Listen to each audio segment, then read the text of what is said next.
पे बात करेंगे हम लोग, और कुछ नए चीज़ें भी आएगा इसमें। देखो, पावर का इक्वेशन हम लोगों ने जो डिराइव किया था, यहाँ पे लिखा था, ये एवरेज पावर आया हमारे pass through passing through a given cross section in one complete cycle. ठीक है, तो ये इक्वेशन ऐसे डायरेक्टली हम लोग याद नहीं रखते, इसका बहुत ज़्यादा यूज नहीं है, लेकिन हम लोग ये देखेंगे कि what is the average intensity flowing through a given cross section in one complete oscillation. So average intensity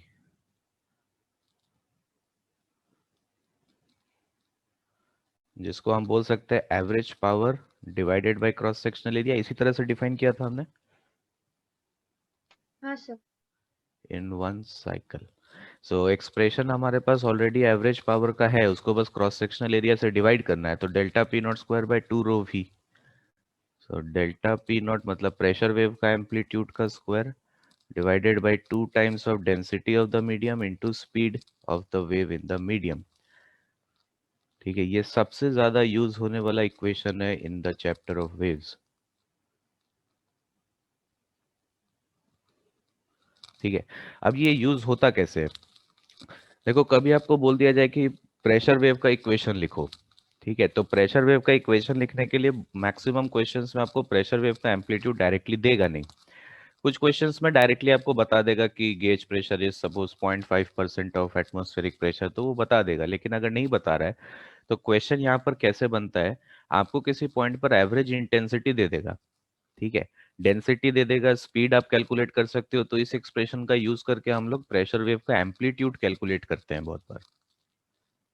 ठीक है, अब यहाँ पे क्वेश्चंस का फॉर्मेशन का लाइन सीक्वेंस समझो कि कैसे क्वेश्चन अप्रोच किया जाता है।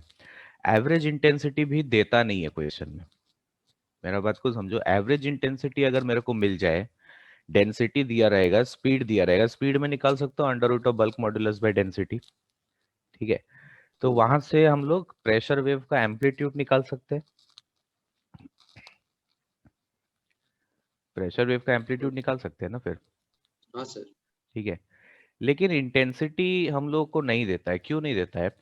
आपने देखा होगा कि कभी भी साउंड लेवल पर रेस्ट्रिक्शन लगा रहता है, तो आपने यूनिट ध्यान दिया होगा कि डेसिबल्स में रहता है साउंड। आपने देखा हाँ है हाँ सर। किसी भी हाँ जगह सर। पे अगर साउंड लेवल का रेस्ट्रिक्शन लिखा रहता है तो वो डेसिबल्स में लिखा रहता है। तो हम लोग क्या सुन रहे हैं, ह्यूमन ईयर्स, हम लोग क्या सुन रहे हैं, हम लोग प्रेशर वेव का वेरिएशंस को सेंस कर सकते हैं। वही आपको साउंड की तरह, आपका ब्रेन उसको परसीव करता है साउंड की तरह। तो कितना इंटेंसिटी हमारे पास पहुंचा, जितना ज्यादा इंटेंसिटी आपके पास पहुंचेगा उतना ही ज्यादा लाउड होगा साउंड। ठीक है, और जितना कम इंटेंसिटी आपके पास पहुंचेगा उतना ही स्लो, मतलब उतना ही कम होगा साउंड का लाउडनेस उतना ही कम होगा। तो लाउडनेस हम लोग मेजर करते हैं इन डेसिबल्स।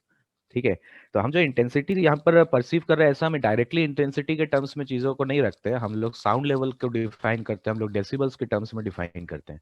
तो एक ह्यूमन ईयर कितना रेंज का इंटेंसिटी को वो साउंड के फॉर्म में परसीव कर सकता है?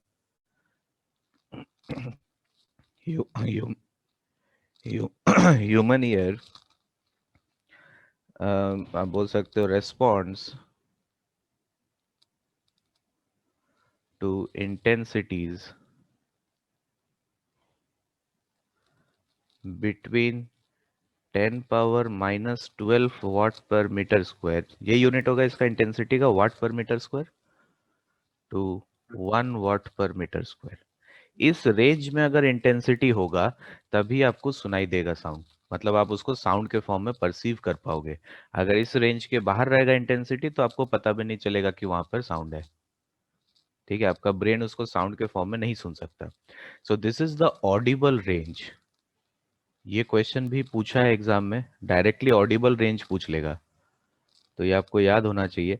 तो जो मिनिमम इंटेंसिटी आप सुन सकते हो वो 10 पावर माइनस 12 वाट पर मीटर स्क्वायर है। तो हम लोग बोल देते हैं कि इसके करस्पॉन्डिंगली जो साउंड लेवल है दैट इज 0। चीजों को समझो कैसे डिफाइन कर रहे हैं, हम बोल रहे हैं 10 power minus 12 is the minimum Audible intensity. ठीक है, तो इसको साउंड लेवल डेसिबल के टर्म्स में इसको रेफरेंस ले लिया गया, इसको बोल दिया गया 0 डेसिबल्स। तो कैसे हम लोग डिफाइन करते हैं sound level? Sound level S L is defined as 10 log of I divided by I naught. This is in decibels, dB, where I naught is equal to 10 power minus 12 watt पर metre square.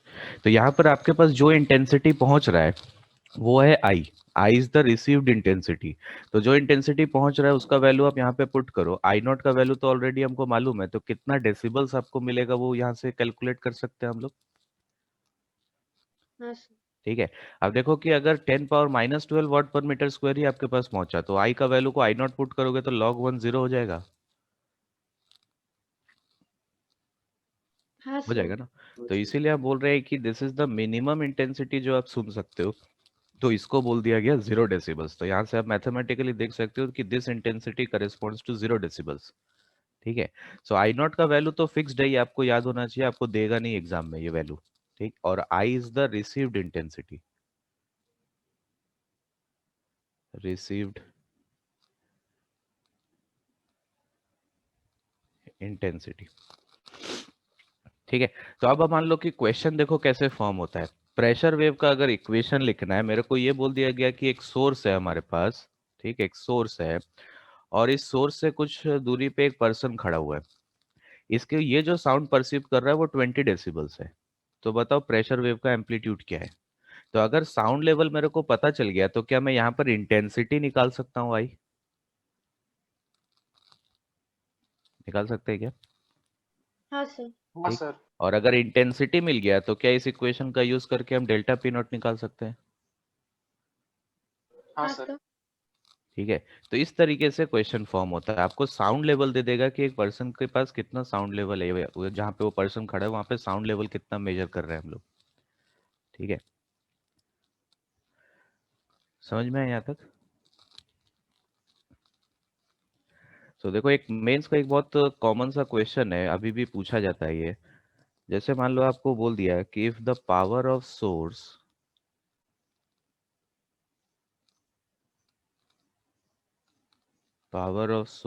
Is increased from let us say 20 milliwatt to 400 milliwatt, then find the increase in sound level।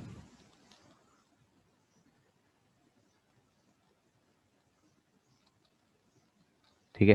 जैसे मान लो आप कोई instrument या जैसे वो music सुन रहे हो, तो आप क्या करते हो कि वूफर का अगर आप साउंड बढ़ा दो, है ना, उसका नॉब को घुमा के आप वॉल्यूम बढ़ा दो, तो आपको ज्यादा लाउड हो जाता है साउंड, आपको ज्यादा लाउड साउंड सुनाई देता है ना। तो आप बेसिकली कर क्या रहे हो, उसका पावर बढ़ा रहे हो। तो पावर बढ़ाने की वजह से साउंड लेवल बढ़ गया ना। हाँ सर। ठीक है। तो वही आपसे पूछ रहा है कि कैसे कितना साउंड लेवल इंक्रीज होगा। तो देखो इस पे आप क्या करेंगे, इस टाइप के क्वेश्चंस में जब आप पहली बार देखते हो तो पता नहीं चलता है कि कैसे अप्रोच करेंगे। तो यहाँ पर चेंज इन साउंड लेवल बहुत कॉमन क्वेश्चन है किसी भी एग्जाम में, है ना। What is the change in sound level, जैसे यहाँ पे आपको पूछ रहा है find the increase in sound level. तो जब आप चेंज इन साउंड लेवल लिख रहे हो तो इसको मैं लिख सकता हूँ final sound level minus initial sound level, वही होगा चेंज। ठीक है। हाँ सर। तो फाइनल वैल्यू मैं बोल सकता हूँ 10 log ऑफ लेट अस से I2 is the final intensity receive divided by I not. I naught का वैल्यू चेंज नहीं होगा, minus 10 log of let us से इनिशियली जो इंटेंसिटी मिल रहा था वो I1 मिल रहा था, तो I1 divided by I not. यहाँ ध्यान रखना नेचुरल लॉग है ये, सॉरी ये लॉग बेस 10 है, नेचुरल लॉग नहीं है ये, एलएन का टर्म नहीं है ये। ठीक है। हाँ सर। सो ये हो जाएगा 10 log of I2 by I1, कर सकते हैं इसको। ये हो जाएगा, सब्ट्रैक्ट करोगे दो लोगारिथम टर्म्स को। अब इंटेंसिटी का डेफिनेशन यहाँ पे काम आता है। इंटेंसिटी क्या था, average power divided by the cross sectional area. तो जो पावर रिसीव्ड होगा, क्या हम लोगों ने, आपको याद होगा कि कोई भी सोर्स से जो पावर एमिट होता है वो तो यूनिफॉर्मली डिस्ट्रीब्यूट होता है हर जगह, है ना। चेंज क्या होता है, इंटेंसिटी चेंज होता है ना। हाँ जितना लार्जर एरिया पे पर यूनिट एरिया कर रहे हो, जितना दूर जाओगे सोर्स से उतना लार्जर एरिया पे टोटल पावर डिस्ट्रीब्यूट हो गया, तो इंटेंसिटी बदल जाएगा। ठीक है। हाँ तो सर। यहाँ पर हम क्या बोल सकते हैं कि इंटेंसिटी जो रिसीव होगा एक पर्टिकुलर पॉइंट पे, क्या वो proportional to the power of the source होगा? प्रोपोर्शनल टू पावर होगा, क्योंकि इंटेंसिटी पावर बाई एरिया है। अगर यहाँ पर हाँ सोर्स सर। है और एक पर्सन यहाँ पे खड़ा हुआ है मान लो, तो मैं इस डिस्टेंस को यहाँ पर नहीं चेंज कर रहा हूँ, तो जो टोटल पावर एमिट हो रहा है वो तो स्प्रेड आउट हो जा रहा है। हम लोगों ने ब्लैक बॉडी में किया था ऐसा कंसेप्ट, हाँ सर। है ना। सन से एनर्जी निकल रहा है, वो टोटल पावर जो निकल रहा है वो तो डिस्ट्रीब्यूट हो जा रहा था एक स्फीयर का सरफेस पे, है ना। तो हाँ चेंज क्या हो रहा था? चेंज हो रहा था इंटेंसिटी। ठीक है। तो यहाँ पर क्या होगा कि क्रॉस सेक्शनल एरिया जो एस का टर्म है वो तो सेम है ना, वो तो हम चेंज नहीं कर रहे। पर्सन नहीं। का पोजीशन चेंज होगा तब तो एरिया चेंज होगा ना, जो एरिया टोटल एरिया रिसीव्ड जहाँ पे पावर रिसीव हुआ वो तो चेंज कर नहीं रहे हम। तो इसका मतलब हम डायरेक्टली बोल सकते हैं कि intensity will be proportional to the average power, मतलब पावर ऑफ द सोर्स। हाँ सर। ठीक है।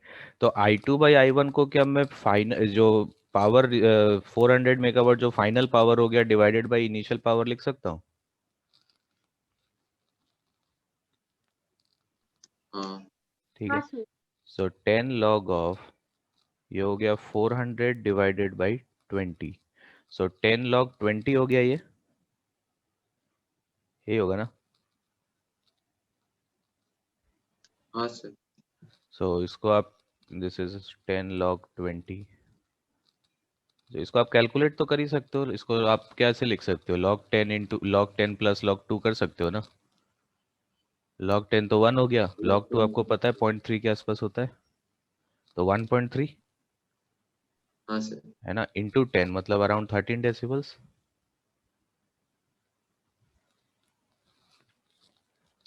समझ में आई ये चीज? हाँ सर। तो इस तरीके से चेंज इन साउंड लेवल एक बहुत कॉमन क्वेश्चन है।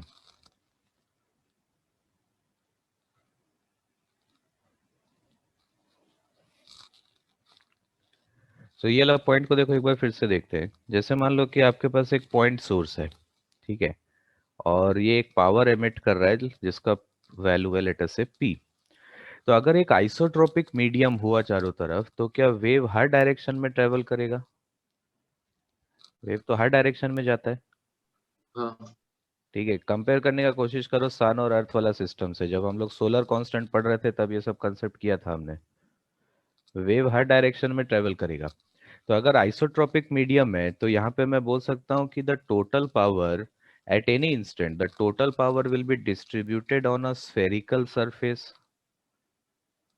कोई भी एक स्फेरिकल सरफेस पे हमेशा टोटल पावर डिस्ट्रीब्यूटेड रहेगा। हाँ सर। ठीक। सो साउंड वेव्स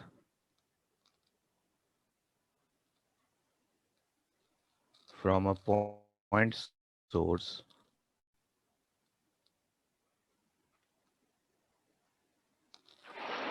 और ये मीडियम हम लोग ध्यान रखना आइसोट्रोपिक मीडियम ले रहे हैं। आइसोट्रोपिक मतलब क्या होता है?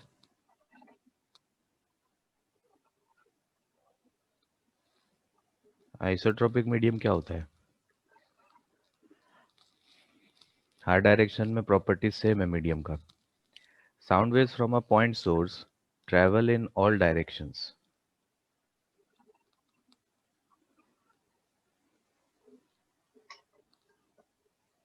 ठीक। And the total power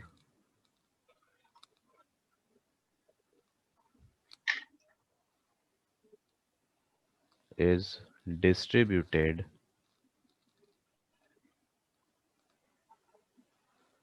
on a spherical surface।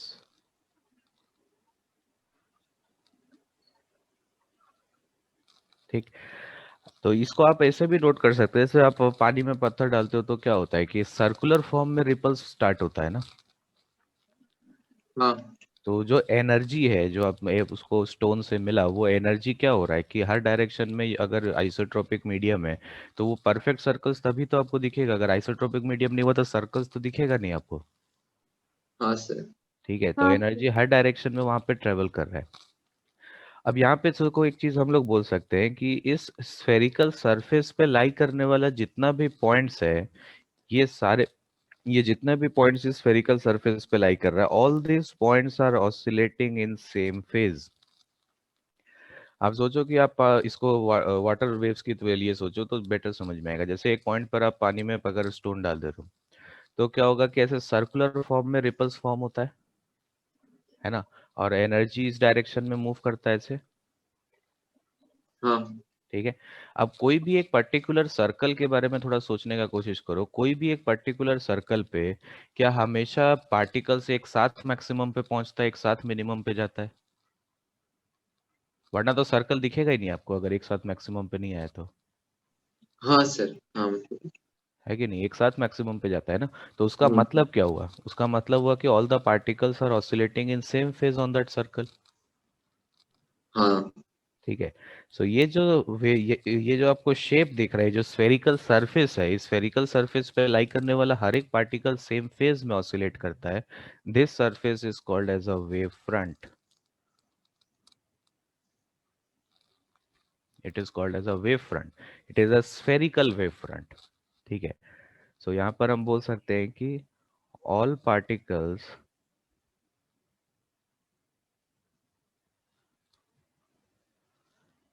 lying on this spherical surface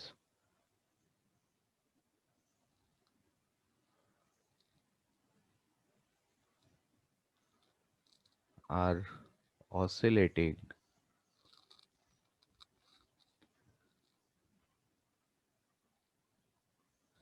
in same phase। ठीक है। This surface is called wavefront। Clear है ये बात? तो वेवफ्रंट के बारे में और बहुत ज़्यादा डिटेल में क्लास 11th में नहीं पढ़ेंगे हम लोग। अब जब बाद में वेव ऑप्टिक्स वगैरह पढ़ोगे तो वेवफ्रंट में और मैथमेटिकल कैलकुलेशंस भी वेवफ्रंट पे आप करोगे क्लास 12th में। अभी बस ये एक ध्यान ये समझना है वेवफ्रंट होता क्या है, बस इससे ज़्यादा और कुछ नहीं है। सर वेव फॉर्म और वेव फ्रंट अलग अलग होता है। हाँ, क्या चीज़? वेव फॉर्म और वेव हाँ, फ्रंट वे दोनों। बिल्कुल वेवफॉर्म कहाँ है? ये वेवफॉर्म तो ऐसे आगे जा रहा है। वेवफॉर्म तो एनर्जी के डायरेक्शन में कुछ बनाओगे ना। ये तो वेवफ्रंट और वेवफॉर्म को बिल्कुल अलग चीज है। ठीक है। सर हाँ सर इंटेंसिटी तो डिस्टेंस के साथ डिक्रीज करता है ना, हाँ। पर सर इंटेंसिटी का जो फॉर्मूला है वहां पर तो कोई डिस्टेंस का तो टर्म नहीं है, तो कहाँ पे? डिस्टेंस के साथ सर क्या चेंज हो रहा है डिस्टेंस के साथ? वो मतलब डेंसिटी वेलोसिटी वो तो सब सेम ही रह रहा है, हाँ, तो सर डिस्टेंस के साथ क्यों इंटेंसिटी डिक्रीज करता है? सर पावर बाय क्योंकि वो सरफेस तो एरिया डिस्ट्रीब्यूट हो गया ना, टोटल एनर्जी तो लार्जर एरिया में डिस्ट्रीब्यूट हो गया, तो इंटेंसिटी तो डिक्रीज हो गई। ओ अच्छा, हाँ सर। ये जो एवरेज इंटेंसिटी ये तो एक पर्टिकुलर क्रॉस सेक्शन पे निकाले, ये क्यों वेरी करेगा? हाँ सर वही तो, हाँ अच्छा। ठीक है। सो टोटल पावर डिस्ट्रीब्यूट हो जाता है लार्जर एरिया पे। अब देखो एक चीज यहाँ पर और नोट कर सकते हो, यहाँ पे अगर मैं ये पूछूं कि हर एक पॉइंट पे जहाँ पे देखो ये वेव का डायरेक्शन है ना, एनर्जी तो ऐसे रेडियली फ्लो कर रहा है इसमें, तो हर एक पॉइंट पे ऑन दिस वेव फ्रंट क्या direction of energy flow is perpendicular to the wave front.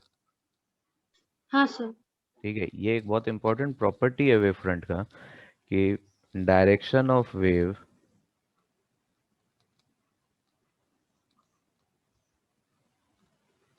is perpendicular to the wavefront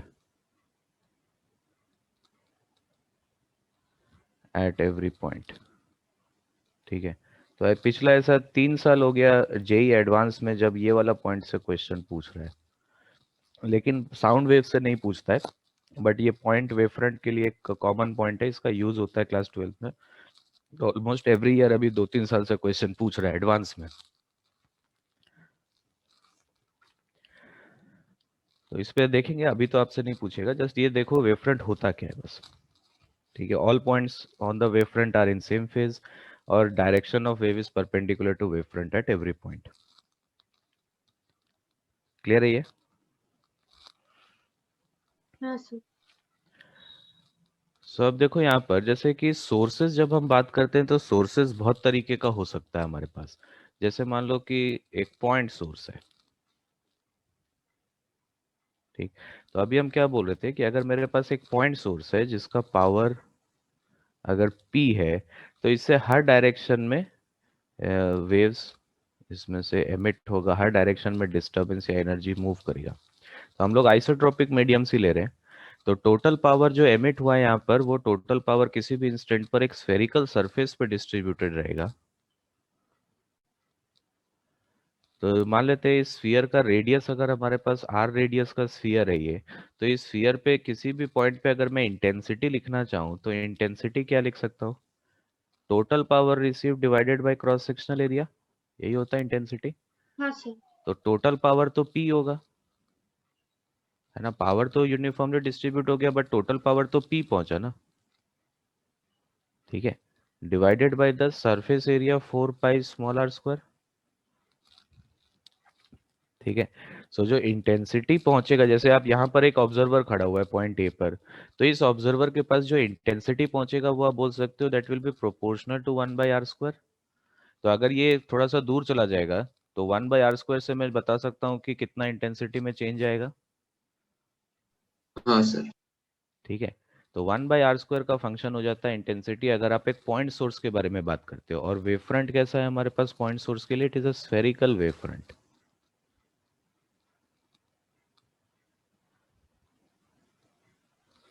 ठीक, दूसरा केस एक और हो सकता है कि हमारे पास ऑलमोस्ट एक इनफाइनाइट लाइन सोर्स हो सकता है। ठीक है, इनफाइनाइट लाइन सोर्स हो सकता है। यहाँ पे मैं इसको इनफाइनाइट ले रहा हूँ, मतलब कि इसका लेंथ काफी लार्ज है compare to the cross sectional area.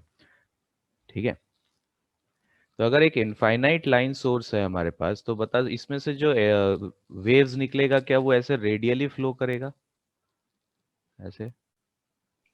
हाँ तो वेव फ्रंट का शेप बता सकते हो यहाँ पे? सिलेंड्रिकल। एक सिलेंडर दिखेगा यहाँ पे।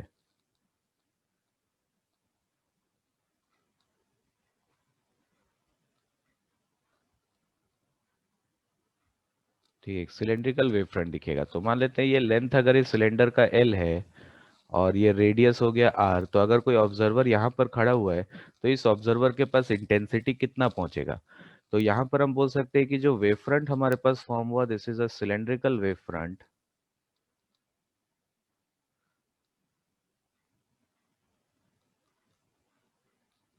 ठीक है, so intensity will be equal to total power received is P। ठीक है, इस सोर्स का जो पावर होगा वही टोटल पावर रिसीव होगा, लेकिन अब एरिया, सरफेस एरिया क्या 2 पाई r इंटू एल हो गया। हाँ सर। ठीक है, तो अब इंटेंसिटी जो होगा that is proportional to 1 by r. तो पॉइंट सोर्स के लिए इंटेंसिटी 1 बाई आर स्क्वायर के हिसाब से वेरी होता है, लेकिन एक लाइन सोर्स के लिए 1 बाई आर होता है उसका वेरिएशन।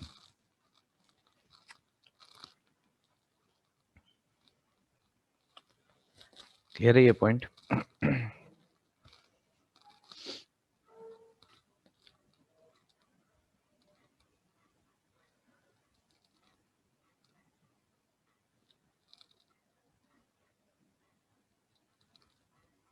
तो देखो इसको यूज कैसे कर सकते हैं क्वेश्चन में हम लोग। सपोज कि हमारे पास एक पॉइंट सोर्स है, ठीक, और एक ऑब्जर्वर यहाँ पर है पॉइंट ए पर, और फिर ये ऑब्जर्वर पॉइंट बी पर चला गया। लेट अस से दिस पोजीशन या जो डिस्टेंस है हमारे पास, दिस डिस्टेंस इज आर, और पॉइंट सोर्स और पॉइंट बी के बीच में जो डिस्टेंस है वो है 2r।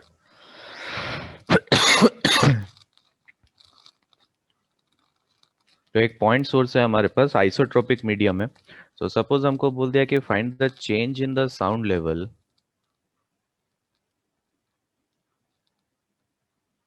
क्वेश्चंस को देखो, थ्योरी अगर समझ में आ रहा है तो क्वेश्चन, छोटा छोटा क्वेश्चन सब थ्योरी बेस्ड है। बिना थ्योरी के क्वेश्चन में कोई फॉर्मूला तो है नहीं कि आप लगा दोगे, वैल्यू पुट कर दोगे आंसर आ जाएगा, वैसा नहीं होगा यहाँ पे। Find the change in the sound level if person moves from A to B. A से बी चला गया पर्सन, तो साउंड लेवल में क्या चेंज आएगा? ऑब्वियसली डिक्रीज होगा, ये चीज समझ में आ रहा है। सोर्स से दूर हाँ जाओगे सर। तो डिक्रीज ही होगा। हाँ सर। ठीक है, तो हम यहाँ पे ये बोल सकते हैं कि अगर पावर जो भी रिसीव हो रहा है, मान लो कि ये पावर अगर पी एमिट कर रहा है, तो पॉइंट, अगर आप इसको एक पॉइंट सोर्स समझ रहे हो तो मतलब एक स्फेरिकल सरफेस पे डिस्ट्रीब्यूट होगा। हाँ सर। तो पॉइंट ए पर जो इंटेंसिटी पहुंचेगा, क्या मैं बोल सकता हूँ it is will be proportional to 1/r², हाँ। आर डिस्टेंस पे। और पॉइंट बी पर जो इंटेंसिटी पहुंचेगा, क्या वो प्रोपोर्शनल टू 1/2r का होल स्क्वायर होगा। हाँ सर। सो यहाँ से intensity at point B will be intensity at A divided by 4। हाँ सर। ठीक। So change in sound level हमको कैलकुलेट करने बोल रहा है। Change in sound level equal to, final sound level हो जाएगा 10 log of intensity at point B divided by I naught, ये हो गया final sound level, minus 10 log of initial intensity at point A divided by I not. ठीक है, so this is 10 log of I B divided by I A. ठीक। So ये कितना हो जाएगा, 10 log of I B by I A, मतलब 1/4। ठीक है, तो कितना हो जाएगा वैल्यू, देखो इसको आप -20 log 2 कर सकते हो, होगा ना, -20 log 2, हाँ और log 2 अराउंड 0.3 है, तो इसका मतलब -6 डेसिबल्स हो जाएगा ये। एग्जैक्ट एक रफ वैल्यू बता रहे हो, log 2 0.3010 होता है, तो अप्रोक्सीमेटली 0.3 है वो। ठीक है, तो माइनस साइन आपको क्या बता रहा है, माइनस साइन आपको बता रहा है कि sound level at B is less than the sound level at A, है ना। तो वो आना भी चाहिए था, अगर ये प्लस आता तो दिक्कत था, तब गड़बड़ है, प्लस तो नहीं आना चाहिए ना। हाँ ठीक है, समझ में आ रहा है। तो अब ये चीज जो हर क्लास में मैं वेव्स में अब बोलता हूँ बार बार स्टूडेंट्स को कि थ्योरी को समझो, आपको अब ये चीज रियलाइज हो रहा है, बिना थ्योरी के क्वेश्चन में कुछ नहीं हो पाएगा। ये थ्योरी बहुत अच्छे से समझो तो क्वेश्चंस बहुत इजी है वेव्स का, वरना बहुत टफ है।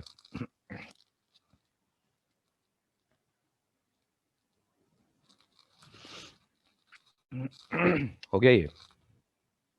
एक मिनट सर।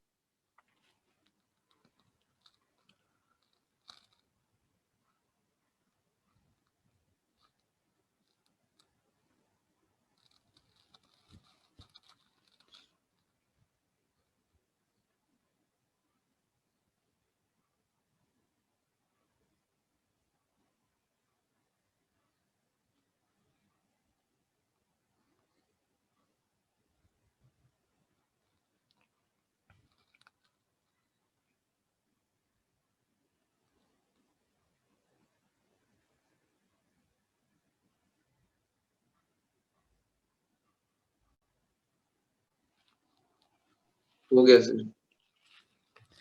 सो यहाँ पे देखो, साउंड लेवल एक्चुअली किस बात पे डिपेंड कर रहा है कि इंटेंसिटी कितना है ना, ज्यादा इंटेंसिटी होगा तो वहां पे साउंड लेवल ज्यादा होगा। ठीक है,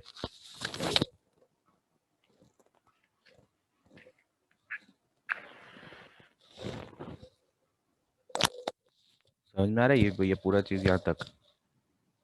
हाँ सर। इंटेंसिटी जो साउंड लेवल होगा वो सोर्स का पावर पे डिपेंड करेगा क्या,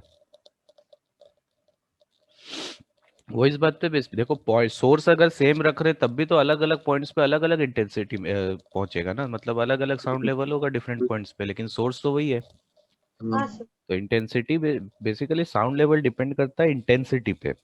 ठीक है, और इंटेंसिटी डिपेंड करता है कि आपका डिस्टेंस कितना है सोर्स से, आप जितना दूर होगे सोर्स से उतना कम आपको साउंड लेवल मिलेगा, जितना पास जाओगे उतना लाउड साउंड सुनाई देगा। तो हम बोलते हैं कि जो साउंड का कुछ कैरेक्टरिस्टिक होता है, कुछ प्रॉपर्टीज होता है। तो जैसे पहला होता है हमारे पास साउंड का लाउडनेस। तो लाउडनेस किस पे डिपेंड करता है, इंटेंसिटी पे डिपेंड करता है। तो एक चीज समझो कि यहाँ पे हम प्रोपोर्शनल साइन जब मैं लिख रहा हूँ तो ऐसा नहीं है कि लाउडनेस का इक्वेशन गलत हो गया, प्रोपोर्शनल साइन बस बता रहा है कि इंटेंसिटी बढ़ेगा तो लाउडनेस बढ़ेगा। ठीक है, प्रोपोर्शनल ये मैथमेटिकल सेंस में नहीं है। समझ में आ रही है बात। हाँ हाँ सो ये हम कुछ कैरेक्टरिस्टिक्स बता रहे हैं। सर। हाँ, तो पॉइंट 1 में जो आप बोले और एक बार रिपीट कर दीजिए ना। लाउडनेस जितना ज्यादा लाउड होगा साउंड उतना ज्यादा इंटेंसिटी होगा उसका मतलब। तो ये प्रोपोर्शनल साइन नहीं है, ये जस्ट आपको बता रहा है कि इंटेंसिटी इंक्रीज होने से लाउडनेस इंक्रीज होगा। ठीक है, मैथमेटिकल प्रोपोर्शनल नहीं है ये। हाँ सर मैथमेटिकली प्रोपोर्शनल नहीं है मतलब इक्वेशन नहीं, ऐसा नहीं, मैं प्रोपोर्शनल लिख रहा हूँ तो बोलो, कुछ लोग बोलेंगे सर वहाँ तो लॉग का टर्म है, प्रोपोर्शनल कैसे है? उस सेंस में प्रोपोर्शनल नहीं बोल रहा हूँ मैं ये बोल रहा हूँ इंटेंसिटी बढ़ेगा तो लाउडनेस बढ़ेगा। अच्छा ठीक है। दूसरा चीज होता है साउंड में पिच। ठीक है, तो पिच मतलब कि आपको जैसे लड़कों का आवाज और लड़कियों का आवाज में आपको डिफरेंस समझ में आता है ना? तो वो डिफरेंस जो है वो आता है बेसिक, उसको हम लोग उस डिफरेंस को बोलते हैं पिच, है ना? एक मोटा साउंड है और एक पतला साउंड है जिसको बोलते हैं ना, तो वो पिच है। तो पिच इस बात पे डिपेंड करता है कि साउंड का फ्रीक्वेंसी क्या है। जितना हायर फ्रीक्वेंसी होगा उतना ही ज्यादा पिच होगा। ठीक है, तो लड़का लोग का फ्रीक्वेंसी कम होता है साउंड का। समझ में आ रही चीज? तो जिस इंस्ट्रूमेंट का भी फ्रीक्वेंसी ज्यादा होगा उसमें से बहुत शार्प आवाज निकलेगा। ठीक है, जैसे बेस गिटार का फ्रीक्वेंसी बहुत कम होता है। समझ में आ रही है बात? हाँ हाँ सर। दूसरा होता है हमारे पास, जैसे मान लो कि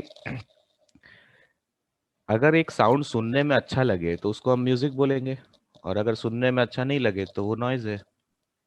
हाँ लेकिन सर। है तो दोनों साउंड। क्वालिटी। बात समझ रहे हो? नहीं है, अगर सुनने में अच्छा लगे तो म्यूजिक है, सुनने में अच्छा नहीं लगेगा तो नॉइज है। ठीक है, तो वो होता है साउंड का क्वालिटी पे उसका उसको हम लोग बोलते हैं quality of sound, which is also called as timbre. ठीक है, ये इस बात पे डिपेंड करता है कि जो आपका वेवफॉर्म है वो वेवफॉर्म क्या शेप का है। So quality basically depends on the shape of waveform.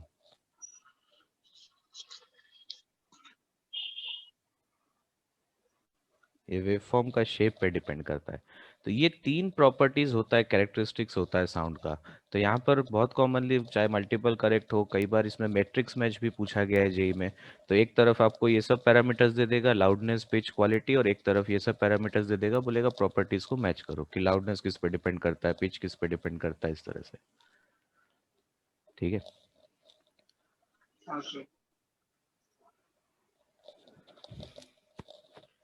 Sir हाँ। सर लास्ट पॉइंट एक बार रिपीट कर देंगे?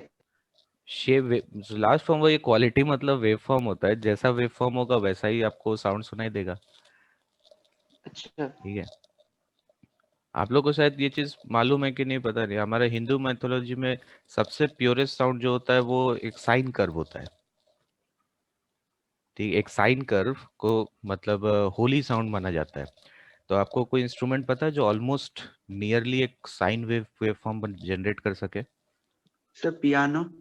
पियानो कभी नहीं करता है। सितार। ये आप लोग के मैक्सिमम लोगों के घर पे है। हारमोनियम। हारमोनियम नहीं। घर में पड़ी होती। ट्यूनिंग फॉर्क, ट्यूनिंग फॉर्क भी फ्लूट। ऑलमोस्ट है, अच्छा मतलब day flute. To day life पे आप एक यूज करते हो, सर पूजा वो में यूज सांख किया वाला जाता है। है, शंख जो आप पूजा में यूज करते हो। मैक्सिमम लोग, बहुत लोगों के घर में ये होता है ना, शंख बजाया जाता है। हाँ सर।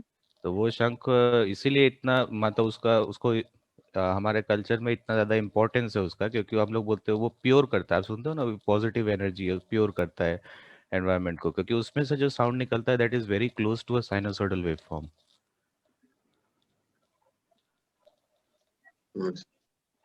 सर नॉइस का वेव फॉर्म कैसा होता है? नॉइज का कोई वेव फॉर्म नहीं होता है सर, नॉइज का वेव फॉर्म बहुत ही आर्बिट्री होगा। वेव फॉर्म का ऐसा कोई शेप नहीं है, क्योंकि कोई भी साउंड निकलता है तो वो मल्टीपल हार्मोनिक्स उसमें प्रेजेंट होता है, मल्टीपल वेव फॉर्म्स होता है, तो उसका जो नेट होगा वो वैल्यू ऐसा कुछ दिख सकता है आपको?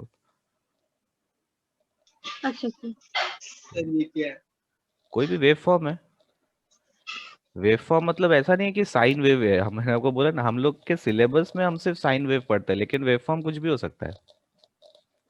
हम लोग sir day to day life में साउंड सुनते हैं, वो तो बहुत कॉम्प्लेक्स बहुत कॉम्प्लेक्स होता है ऑब्वियसली। साइन वेव वेव होता तो आप डे टू डे लाइफ में सुनते भी नहीं हो, मिलेगा ही नहीं साउंड वेव आपको। हो गया ये? हाँ सर। हाँ सर। हमारे पूर्वज बहुत इंटेलिजेंट थे, है ना। हमारे साहब जो इंडियन कल्चर है वो बहुत रिच है, ऐसे ही नहीं है, बहुत कुछ है उसमें।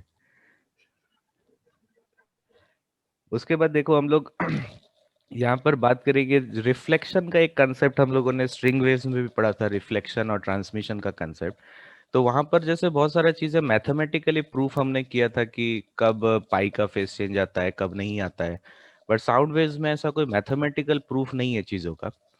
तो इसको हम लोग देखते हैं क्या क्या चीजें होता है यहाँ पर, उसको कुछ पॉइंट्स देखते हैं यहाँ पर। Reflection of sound waves. अब यहाँ पर जो साउंड वेव्स का हम रिफ्लेक्शन पढ़ेंगे, हम बेसिकली एक टर्म बार बार देखेंगे, organ pipes. So organ pipes just narrow tubes है और कुछ नहीं, ठीक है। नैरो ट्यूब्स को हम ऑर्गन पाइप्स बोलते हैं। तो दो तरीके का ऑर्गन पाइप्स हो सकता है हमारे पास। एक हो सकता है ओपन एट बोथ एंड। यहाँ पे फ्री का कोई मतलब नहीं होता है, फ्री एट वन एंड वो तो स्ट्रिंग्स में होता है। यहाँ पर जो फ्री एंड होता है स्ट्रिंग में, उसी को हम यहाँ पे ओपन एंड बोलते हैं। सो दो तरीके का मिल सकता है आपको, open at both and,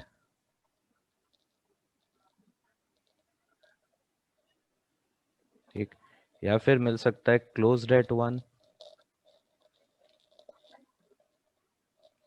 open at other. क्या दोनों एंड क्लोज हो सकता है क्या? नहीं सर। दोनों नहीं। क्लोज हो गया तो उसको फिर साउंड वेव बन उसके अंदर भेजोगे कैसे? ठीक है, तो ऐसा नहीं है कि यहाँ पे दोनों एंड क्लोज हो जाएगा। तो इस तरीके से एक नैरो ट्यूब है, जैसे ये एक एंड इसमें क्लोज्ड हो सकता है, this is the closed and, और ये हो गया हमारे पास ओपन एंड। ठीक है, तो जस्ट नैरो ट्यूब्स है, इसका एक टेक्निकल टर्म है और फिजिक्स में ऑर्गन पाइप्स। अब देखो जब रिफ्लेक्शन होता है तो यहाँ पे रिफ्लेक्शन दो तरीके से हो सकता है। एक हो सकता है फ्रॉम द क्लोज्ड एंड, एक हो सकता है फ्रॉम द ओपन एंड। तो जैसे सबसे पहले अगर हम लोग देखेंगे कि रिफ्लेक्शन फ्रॉम क्लोज्ड एंड,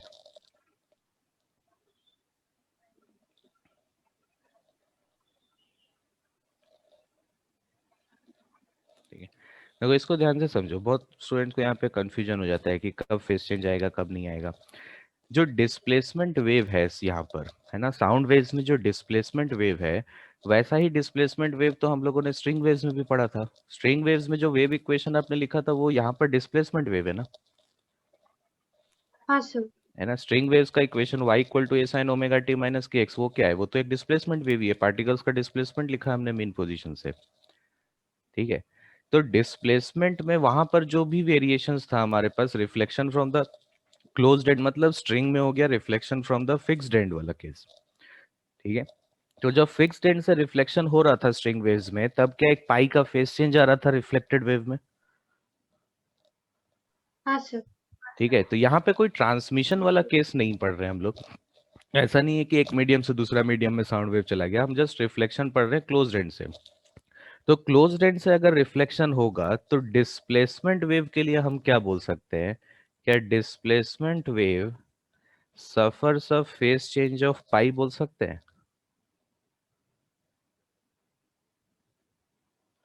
जैसा वहां पर पढ़ा था वही सेम चीज होगा ना।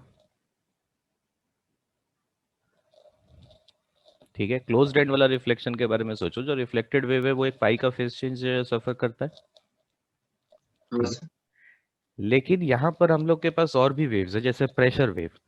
प्रेशर वेव में क्या होता है, जब भी क्लोज्ड एंड से रिफ्लेक्शन होता है, pressure wave suffers no phase change. तो रिफ्लेक्शन में आप सिर्फ डिस्प्लेसमेंट वेव के लिए एक चीज को याद रखो, स्ट्रिंग वेव्स में भी वही होता है, यहाँ पर भी डिस्प्लेसमेंट वेव के लिए सेम होगा, और प्रेशर वेव के लिए जस्ट उल्टा कर देंगे उसका। तो डिस्प्लेसमेंट वेव में पाई का फेस चेंज होता है, बट प्रेशर वेव में कोई भी फेस चेंज नहीं होता। कोई भी फेस चेंज नहीं होने का मतलब क्या है? इसका यह मतलब होता है कि अगर एक कंप्रेशन पल्स आया, then it will be reflected as a compression pulse.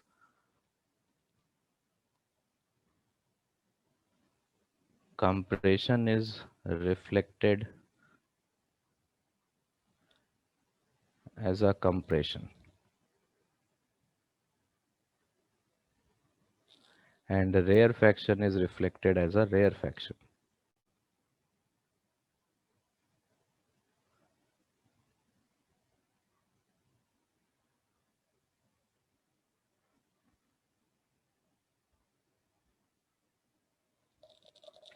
ठीक है, एक कंप्रेशन और रेयरफैक्शन में क्या फेज डिफरेंस होता है? पाई पाई का पाई फेज डिफरेंस होगा, कैसे आएगा?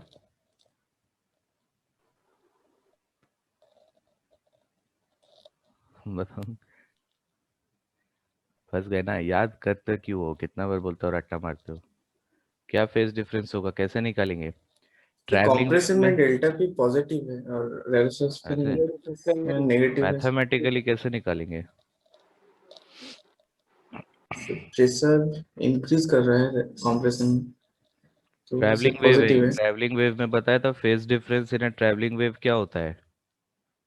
फेज डिफरेंस इन, या यहाँ पे अगर बिटवीन, हाँ,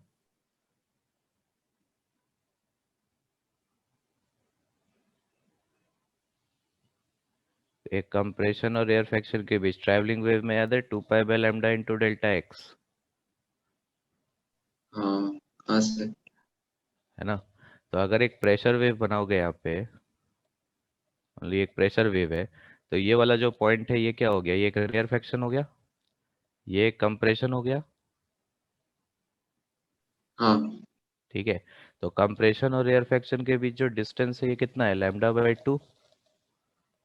हाँ सर। तो हाँ कितना हो गया? 2 pi by lambda into lambda by 2, मतलब पाई का फेज डिफरेंस है between compression and rarefaction. Equations को याद रखो, वरना एग्जाम में चैप्टर में कुछ नहीं पता चलेगा, क्वेश्चन में पूछ क्या रहा है और सॉल्व कैसे करेंगे। चैप्टर थोड़ा वास्ट है ना, थोड़ा सा बड़ा चैप्टर है, चीज़ों को बार बार रिवाइज करना पड़ेगा, नहीं तो भूल जाओगे इस चैप्टर में। अभी भी 3-4 चीजें, नया टॉपिक और आएगा अभी वेव्स में।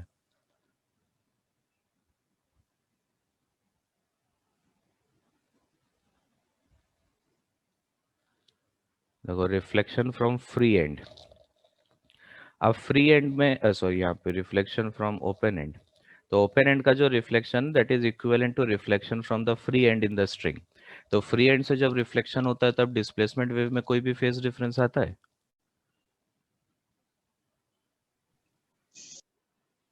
कोई भी फेज डिफरेंस आ रहा था क्या? नहीं सर। नहीं आ रहा था। सो यहाँ पर भी सेम कंडीशंस हम लोग बोल सकते हैं कि जैसे डिस्प्लेसमेंट वेव में है, तो डिस्प्लेसमेंट वेव में कोई भी फेज डिफरेंस नहीं आएगा। ठीक है, कोई फेज डिफरेंस नहीं आएगा अगर डिस्प्लेसमेंट वेव है। लेकिन प्रेशर वेव में क्या होगा? प्रेशर वेव में जस्ट उल्टा कर देंगे हम लोग चीजों का। So pressure wave suffers a phase difference of pi.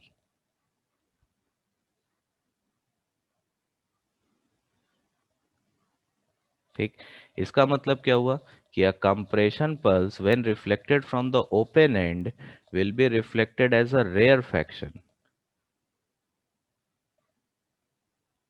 and rarefaction when reflected from the open end is reflected as a compression.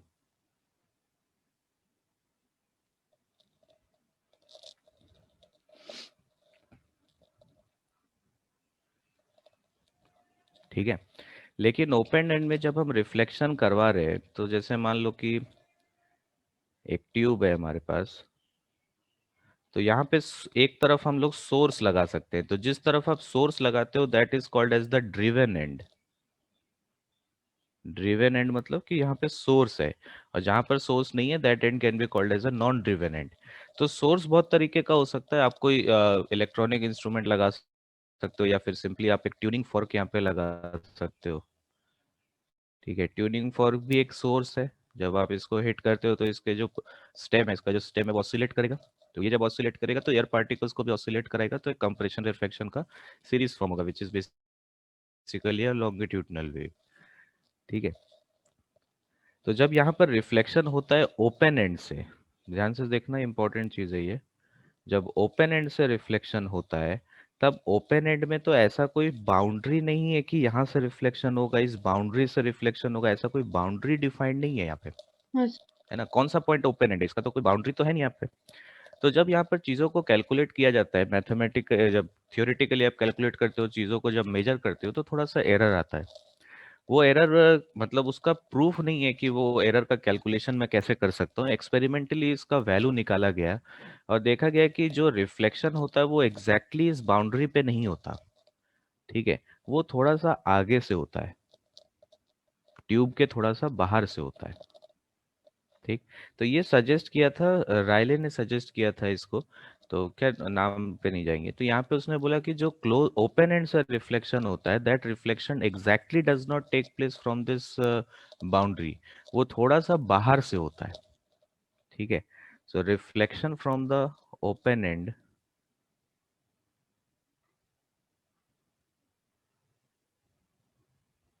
Sir हाँ, सर इधर रिफ्लेक्शन क्यों होगा, मतलब इसको तो कोई ऑब्स्टेकल मिल नहीं रहा है वेव को। ऑब्स्टेकल की वजह से नहीं होता है, जैसे वेव इसके अंदर है लेकिन जैसे ही बाउंड्री पे आएगा तो उसको क्या होगा, स्प्रेड आउट होने के लिए जगह ज्यादा मिल गया। हाँ sir.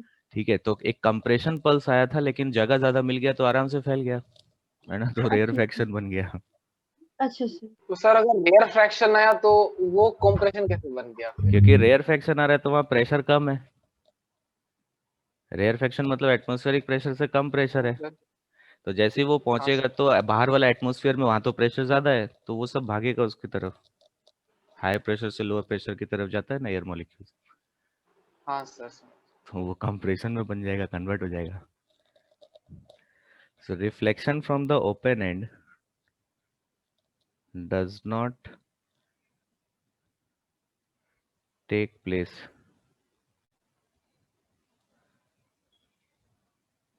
exactly from the boundary,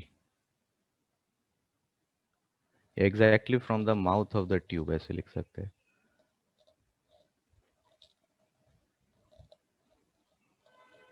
But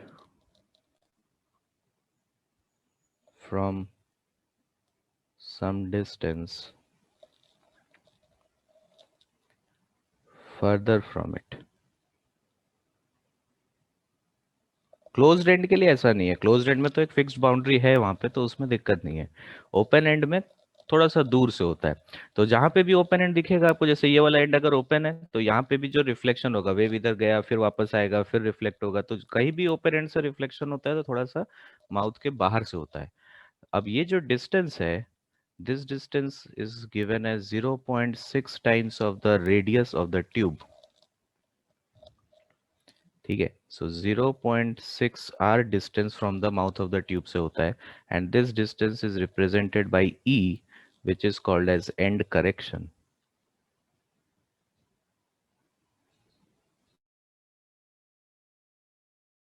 radius पे डिपेंड करता है, जितना ज्यादा मोटा ट्यूब होगा, जितना ज्यादा रेडियस होगा, उतना ज्यादा एंड करेक्शन होगा, इसीलिए हम लोग ऑर्गन पाइप्स को यूजुअली नैरो ट्यूब्स रखते हैं, जितना कम होगा रेडियस उतना ही कम एरर आएगा, एक तरह का एरर है ये।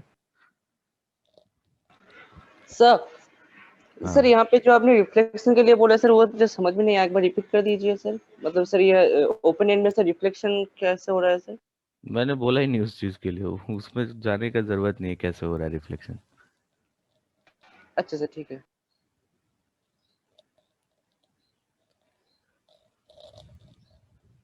मैं समझाया नहीं तो समझ में आएगा कैसे ये वाला। सर सर ये एरर मतलब इसको एरर क्यों बोलते हैं? इससे इफेक्ट क्या पड़ता है? एरर इस इफेक्ट यही होता है ना कि आप आपको लगेगा कि वेवलेंथ यहाँ पे जो भी स्टैंडिंग वेव्स फॉर्म हो रहा है उसका लेंथ यहाँ पे लेंथ ऑफ द ट्यूब के इक्वल है, लेकिन जब आप कैलकुलेट करोगे और मेजर करोगे तो कुछ एरर आ जाएगा क्योंकि लेंथ तो बदल गया रिफ्लेक्शन वाला। ठीक है सर। सर सर यहाँ पे आपने जो sir eta wave suffers a phase change of 0, pressure wave suffers a phase change of pi, sir ये सब कैसे लिख रहे हैं सर? ओपन एंड से फ्री एंड से रिफ्लेक्शन में क्या हो रहा था, फेस चेंज कितना था डिस्प्लेसमेंट वेव का,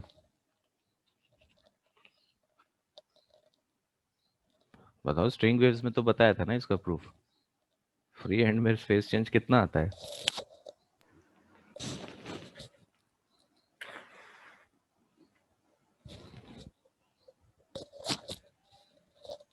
ऐसे थोड़ी चलेगा, अभी तो एक दिन पहले ही तो किए थे, कितना आएगा फेस चेंज, 0 का फेस चेंज आता है, ये पढ़ाया नहीं था क्या मैंने, ये पढ़ाया था ना। हाँ सर। हाँ सर। फ्री एंड रिफ्लेक्शन से जो फेस चेंज आता है रिफ्लेक्टेड वेव में वो 0 का आता है, और ये भी इक्वेशन हम लोग कल किए थे कि डिस्प्लेसमेंट वेव और प्रेशर वेव में एक फेज डिफरेंस होता है। ठीक है, तो यहाँ पर वो वाला फेज डिफरेंस जो है वो अलग है, ये वाला फेज डिफरेंस यहाँ पे मतलब कि कंप्रेशन एक रेयरफैक्शन की तरह रिफ्लेक्ट हो रहा है, इसीलिए पाई का फेज डिफरेंस बोलते हैं इसको।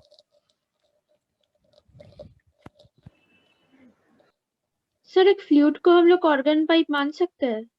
हाँ बोल सकते हैं, कोई भी ट्यूब एक ऑर्गन पाइप है। आपके पास आपके घर में पाइप होगा ना, जिससे पानी मतलब यूज कर, पानी एक तरफ से दूसरी तरफ कर लो, लगाते हैं ना पाइप, तो वो पाइप में दो वो क्या है, दोनों तरफ ओपन है। हाँ सर। तो कभी करके देखना, पाइप को बीच में पकड़ लो और गोल गोल घुमाना उसको, देखना आवाज आएगा। अच्छा सर। कभी करके देखे क्या? नहीं। कभी कुछ किया करो क्या, खाली किताबों में घुसे रहते हो? सर पर फ्लूट में तो एक एंड पतला होता है और एक एंड थोड़ा बड़ा होता है रेडियस उसका, तो उसको हम कैसे मतलब एक ऑर्गन पाइप की तरह ट्रीट करें? दो ऑर्गन पाइप के लिए वहां पे ट्रीट कर सकते हो, वो जो एक एंड अगर पतला होता है तो आप फिर वहां से एयर ब्लो करते हो, लेकिन आप देखो फ्लूइड में दो तरीके का होता है, एक होता है एक एंड से एयर ब्लो करते हो और एक होता है यहाँ पे यहाँ से करते हैं। हाँ हाँ हाँ तो सर। जिसमें यहाँ से करते हो उसमें एरिया सेम होता है, हाँ। हाँ सर।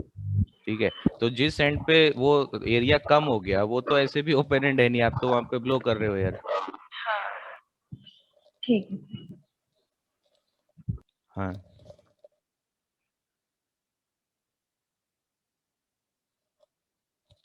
हाँ, बाय 2 होता है। यहाँ पर ये फेज चेंज में इन दोनों के बीच फेज डिफरेंस थोड़ी लिखा हूँ, मैंने इन दोनों में फेज डिफरेंस तो नहीं लिखा है। मैं ये बोल रहा हूँ कि कंप्रेशन रेयरफैक्शन की तरह रिफ्लेक्ट हो रहा है। इसका मतलब कि अगर प्रेशर वेव, जो भी इक्वेशन प्रेशर वेव का आप इंसिडेंट वेव मान रहे हो, उस प्रेशर वेव का इंसिडेंट वेव के रेस्पेक्ट में रिफ्लेक्टेड वेव में पाई का फेज चेंज होगा। सर लेकिन वेव तो एक ही है, इसको हम ट्रीट कर रहे हैं एक बार प्रेशर वेव के फॉर्म में, एक हाँ बार डिस्प्लेसमेंट वेव के फॉर्म में, हाँ, तो ऐसे मतलब एक कैसे हो सकता है एक ही वेव को अगर हम एक अलग तरह नहीं से एक ही वेव नहीं है, दोनों का तो बिल्कुल मैथमेटिकल मीनिंग अलग है। एक पार्टिकल्स का डिस्प्लेसमेंट बता रहा है, एक प्रेशर का वेरिएशन बता रहा है एटमॉस्फेयर में, दोनों बिल्कुल अलग चीज है। तो जब आप रिफ्लेक्शन देख रहे हो तो ऐसा नहीं कि डिस्प्लेसमेंट वेव गया और प्रेशर वेव बन के आ गया, ऐसा थोड़ी होगा। आप कोई एक चीज को देखो, तो कोई एक चीज को अगर देखोगे तो फाइनल आंसर सबसे सेम आएगा, ठीक हाँ है, सर। सबसे आंसर सेम आएगा, लेकिन कोई एक वेव को देखना है। ऐसा नहीं कि आप जब इंसिडेंट वेव देख रहे हो तो डिस्प्लेसमेंट वेव देख लिया और रिफ्लेक्टेड वेव देख रहे हो तो प्रेशर वेव देख लिया, ऐसा नहीं है।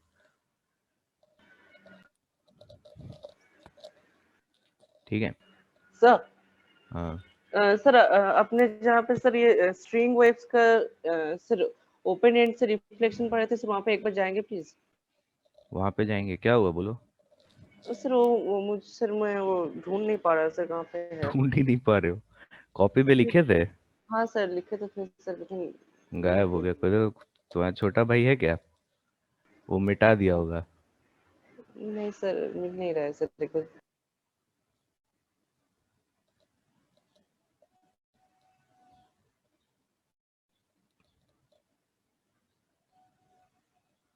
देखो मेरे को मिल गया।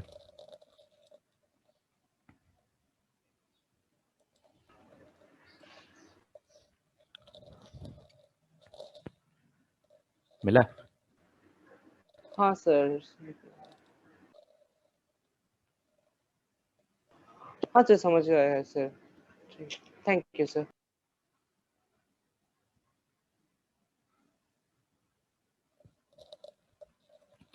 सो देखो इसका कुछ कंसिक्वेंस पड़ते हैं। अब हमारे पास वापस से देखो दो वेव्स क्रिएट हो गया एक ही मीडियम में, एक इंसिडेंट वेव है और एक रिफ्लेक्टेड वेव है, ठीक है। तो इन दोनों का सुपरपोजिशन की वजह से क्या बन सकता है, standing waves.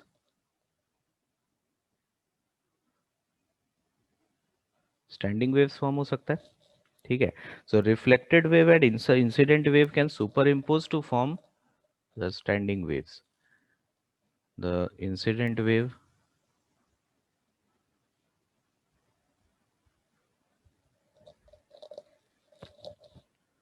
and reflected wave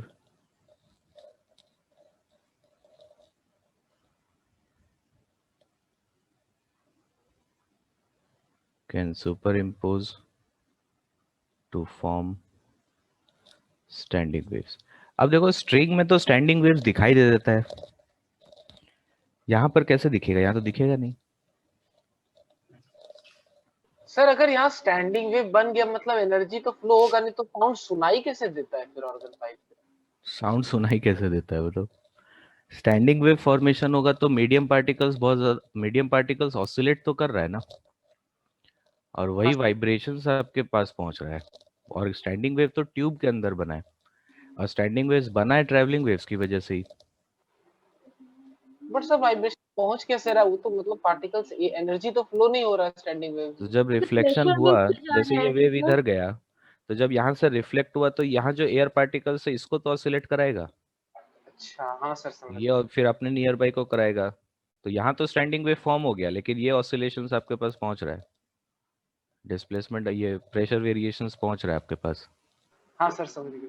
ठीक है। तो प्रेशर वेव में भी क्या स्टैंडिंग वेव्स हाँ फॉर्मेशन होता बिल्कुल बिल्कुल, साउंड वेव्स के बारे में बात कर रहे हैं तो आप उसको डिस्प्लेसमेंट वेव के टर्म्स में देखो, प्रेशर वेव के टर्म्स में देखो, डेंसिटी वेव के टर्म्स में देखो, वो तो अलग अलग पैरामीटर से देखने का। है? अच्छा सर। तो यहाँ पे पता कैसे चलेगा कि स्टैंडिंग वेव बना है?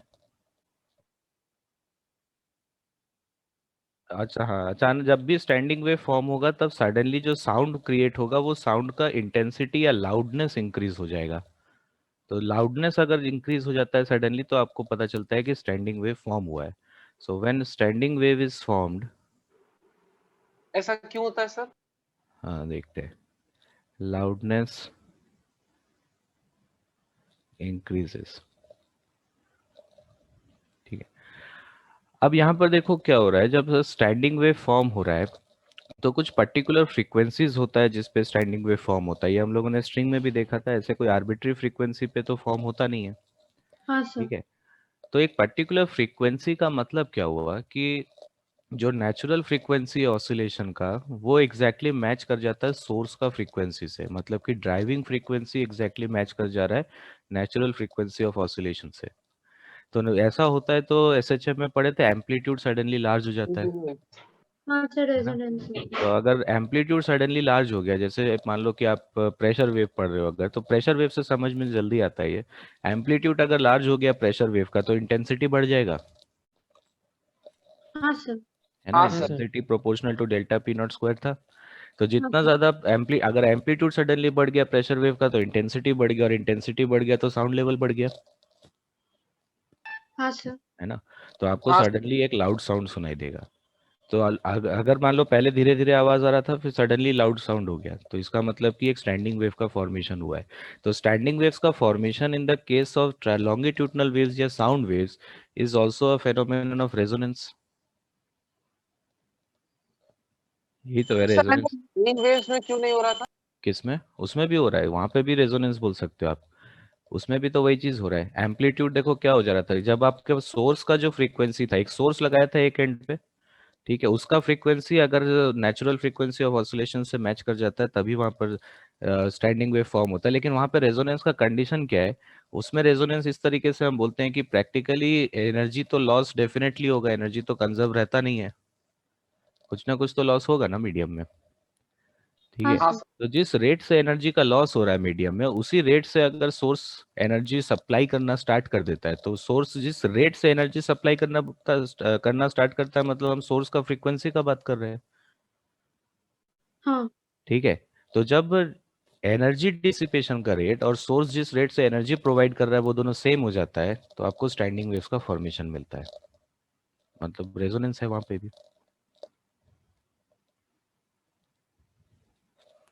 ठीक है। हाँ सर समझ। तो यहाँ पर देखो, अब हम लोग क्या बोल सकते हैं, स्टैंडिंग वेव साउंड में क्लियर है कि आप अचानक से लाउड साउंड सुनाई देने लगेगा। तो सर ये वापस रेजोनेंस एक बार रिपीट कर देंगे? रेजोनेंस रिपीट कर दे पूरा। सर रेजोनेंस वो समझ नहीं आया थोड़ा। सुनो, यहाँ पे देखो साउंड, जब लाउड साउंड हमको सडनली सुनाई देने लगेगा, यहाँ पे जब सोर्स का फ्रीक्वेंसी और नेचुरल फ्रीक्वेंसी मैच कर जाएगा तो एम्पलीट्यूड मैक्सिमम हो जाता है। तो एम्पलीट्यूड मैक्सिमम होगा तो इंटेंसिटी मैक्सिमम हो जाएगा, इंटेंसिटी मैक्सिमम होगा तो अचानक से लाउड साउंड आएगा, इसीलिए इसको रेजोनेंस बोलते हैं। हाँ सर ठीक है। ठीक है। हाँ सर स्ट्रिंग वेव्स में जब रेजोनेंस होता है तब एम्पलीट्यूड इंक्रीज करता है। हाँ, एम्पलीट्यूड तो ट्रैवलिंग वेव का ए था, बट जब एम्पलीट्यूड आप एंटी नोड्स का देखो तो वो तो 2A हो गया। अच्छा ठीक है सर। ठीक है, तो पहला केस अगर हम लोग ले रहे हैं, मान लो कि organ pipes open at one and, ठीक है। अगेन जो वेव फॉर्म्स हम लोग बना रहे थे उसी तरीके से यहाँ पे भी समझेंगे।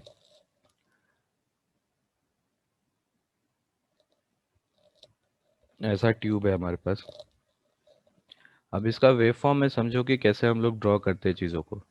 यहाँ पर जब हम वेव फॉर्म्स के बारे में बात कर रहे हैं तो हम बेसिकली आप डिस्प्लेसमेंट वेव और प्रेशर वेव दोनों के लिए यहाँ पे दिखा सकते हो। अब कोई एक चीज को आप ड्रॉ करोगे एग्जाम में, दोनों चीजें ऐसा साइमल्टेनियसली ड्रॉ करने का कोई जरूरत नहीं है। जैसे अगर एक एंड ओपन है तब उस टाइम पे मान लो कि पहला केस में मैं इस डायग्राम में लेफ्ट साइड में जो भी बना रहा हूँ मैं सब डिस्प्लेसमेंट वेव बना रहा हूँ, और राइट में मैं जो भी बना रहा हूँ सब प्रेशर वेव बना रहा हूँ।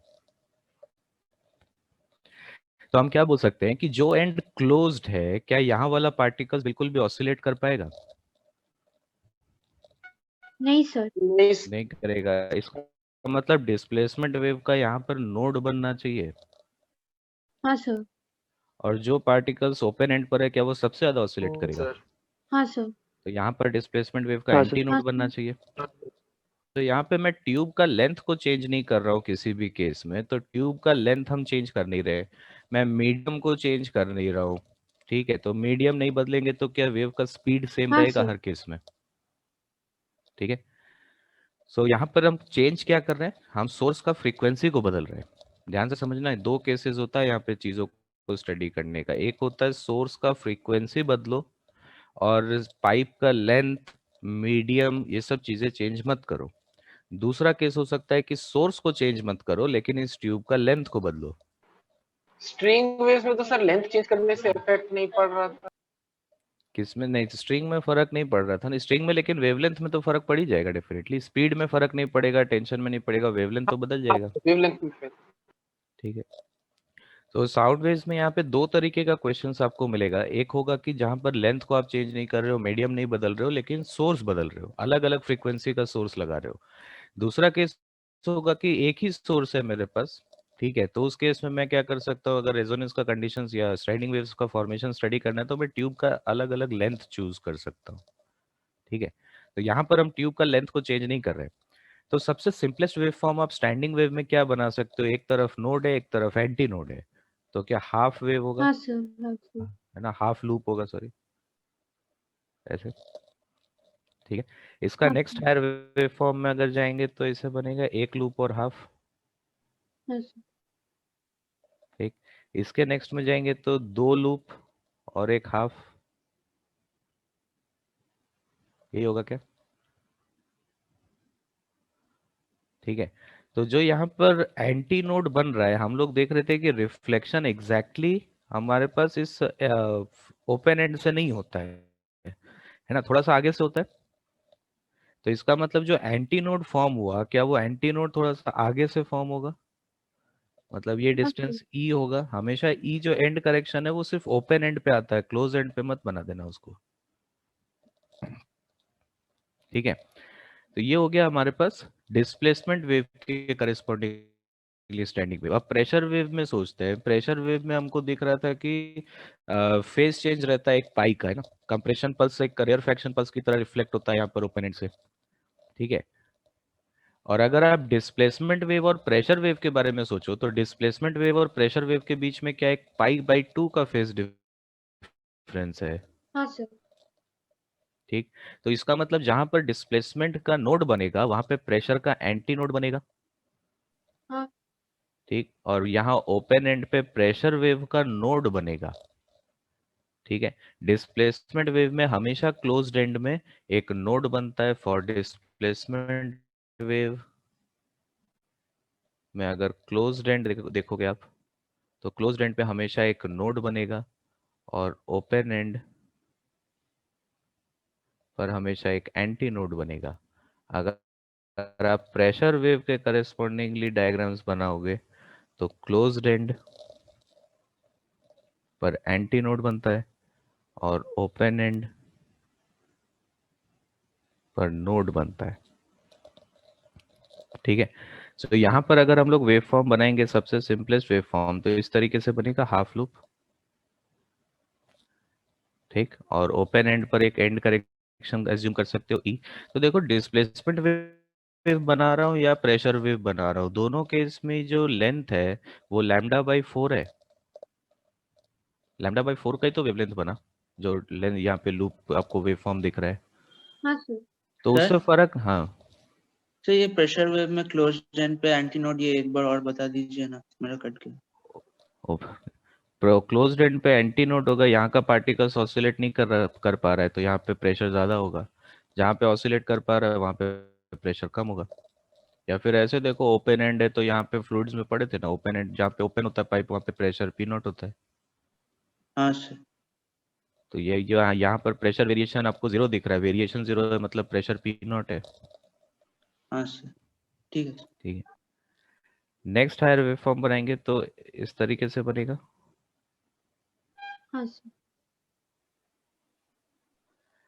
फिर से नेक्स्ट है, अब ये 2 लूप हो जाएगा,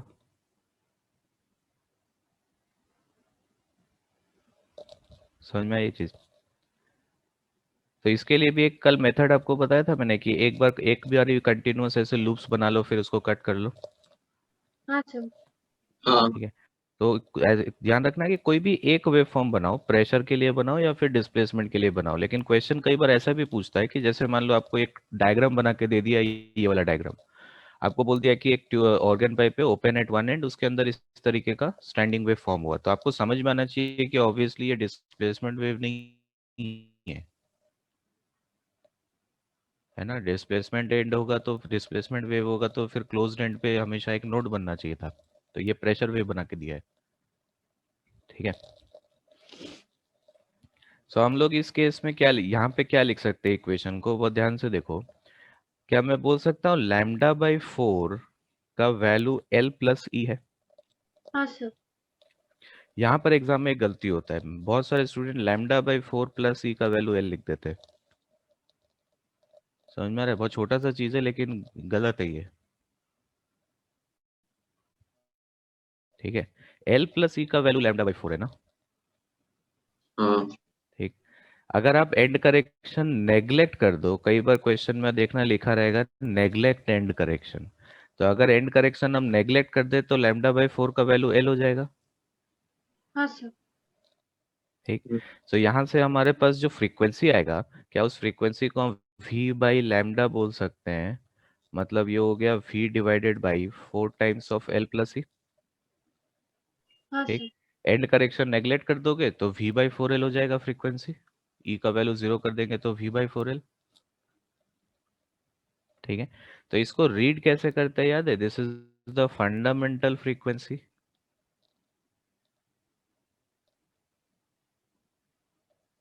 ये फंडामेंटल फ्रीक्वेंसी हुआ, और हार्मोनिक कितना हो गया? So first harmonic. First harmonic. इस केस में हम लोग क्या लिखेंगे, क्या हमारे पास 3 λ/4 का वैल्यू L प्लस ई होगा, 3 λ/4 इज L प्लस ई। तो यहाँ से फ्रीक्वेंसी अगर हम लोग लिखे तो क्या 3v divided by 4 times of L plus e. हाँ सर। ठीक, so this is 3 times of f naught. हाँ सर। ठीक, so this is third harmonic. किसी का आवाज आ रहा है, माइक ऑफ करो। थर्ड हार्मोनिक होगा, और ओवरटोन क्या बोलेंगे इसको? First overtone. First overtone. ठीक, तो वहां पर याद है स्ट्रिंग वेव्स में क्या था कि अगर दोनों एंड, एक एंड फ्री था एक एंड क्लोज था, तो इवन हार्मोनिक्स मिसिंग था, याद है क्या बोला पॉइंट? तो यहाँ पर भी तो सिमिलरली वही चीज है ना, एक एंड ओपन है और एक एंड क्लोज है। समझ में आ रही है चीज? तो यहाँ पर भी इवन हार्मोनिक्स मिसिंग है, तो ये चीज कंफ्यूजन नहीं होना चाहिए कि कब मिसिंग होगा, एक एंड ओपन एक एंड क्लोज, तब उस टाइम पर हमेशा इवन हार्मोनिक्स मिसिंग होगा, चाहे वो साउंड वेव्स का केस हो या स्ट्रिंग का केस हो। यहाँ पर फ्रीक्वेंसी कितना आ रहा है? 5 टाइम्स हो जाएगा ये हाँ L plus E, so this is 5 times of F naught, so this is fifth harmonic। हाँ sir. Second over. Second overtone.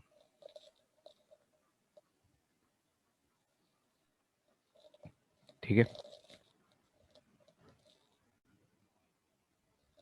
Clear है यहाँ तक?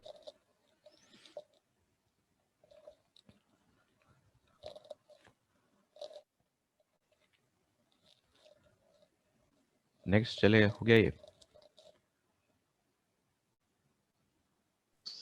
सर लिख रहे हैं। देखो, हाँ सर हम लोग जो एक्सपेरिमेंट करते हैं वो वाटर फिल करके ट्यूब में रेजोनेंस का, तो वो क्या हाँ। क्लोज्ड एट बोथ एंड्स है? नहीं नहीं, क्लोज एट बोथ एंड का है। क्लोज एट बोथ एंड होगा तो एनर्जी भेजोगे नहीं कैसे हाँ अंदर? सर वो क्या बोले हम लोग? वो यही वाला है, open at one clause eight one, आएंगे उस पे हम लोग भी। अच्छा सर। नेक्स्ट हमारे पास हो सकता है ओपन एट बोथ एंड।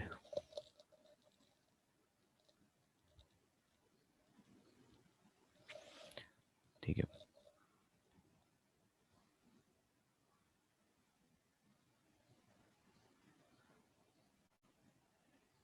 तो इस तरीके से ट्यूब्स है हमारे पास।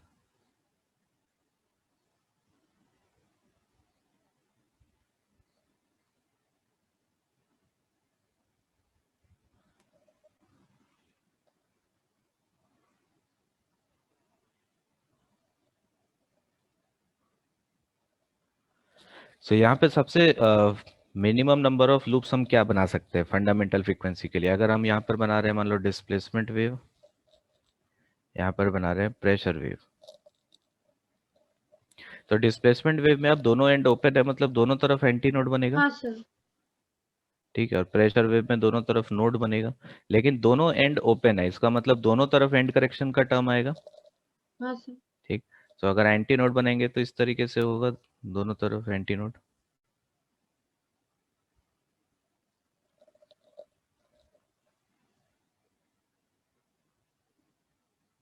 ऐसे होगा। तो इधर भी एंड करेक्शन आएगा ई, और इधर भी एंड करेक्शन आएगा ई। तो ट्यूब का लेंथ है एल। अगर नोड बनाएंगे तो हम लोग इस तरीके से बना सकते हैं, एक लूप बनेगा बस।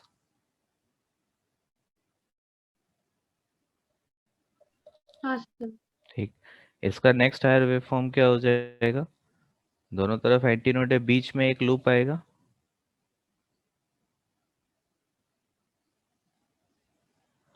यहाँ पर क्या हो जाएगा? दो लूप बनेगा,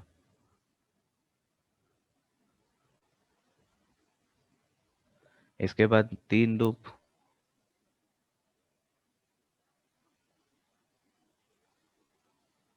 समझ में आ रहा है कैसे वेवफॉर्म सब कर सकते हैं?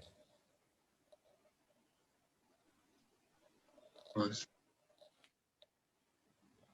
ठीक है, तो हर एक केस में देखो यहाँ पे ध्यान रखना, ओपन एंड है तो दोनों तरफ एंड करेक्शन आएगा। अगर बोल ही दिया क्वेश्चन में एंड करेक्शन नेगलेक्ट करो, वो एक अलग बात है। तो यहाँ पर हमारे पास लेंथ वाइज हम इसको क्या लिख सकते हैं? टोटल वेवलेंथ में ये हो गया हमारे पास लैम्डा बाई 2। ठीक है, तो लैम्डा बाई 2 का वैल्यू क्या, अब एल प्लस 2 ही लिखेंगे हम लोग। हाँ सर। ठीक, सो यहाँ से हमारे पास फ्रीक्वेंसी कितना आ जाएगा? That is v divided by 2 times of l plus 2e।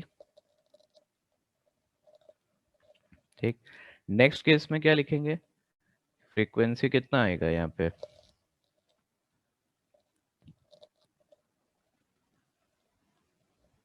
2f0। 2f0 आएगा ही, मतलब v divided by l plus 2e आ जाएगा। सो this is 2f0।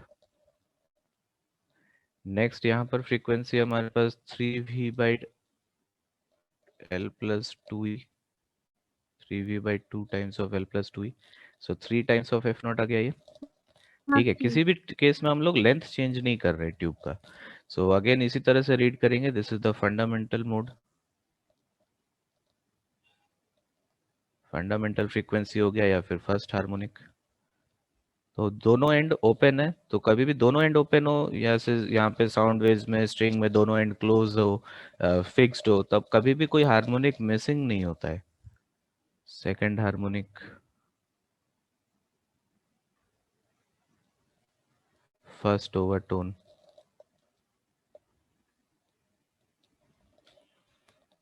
Third harmonic,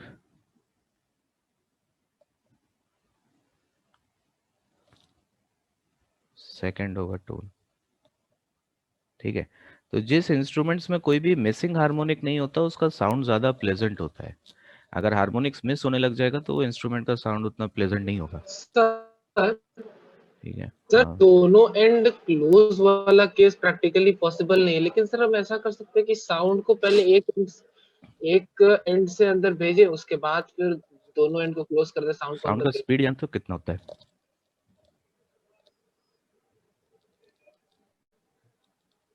330 metre पर सेकंड या 30 मीटर्स पर उतना सेकंड। तुमको लगता है तुम 340 अगर 340 मीटर लेंथ का ट्यूब बना लोगे तब भी 1 सेकंड का टाइम है तुम्हारे पास। 340 मीटर लेंथ का ट्यूब हम लोग इंस्ट्रूमेंट बनाते हैं क्या? नहीं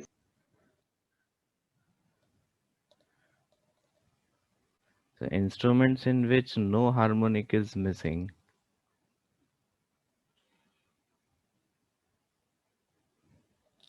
gives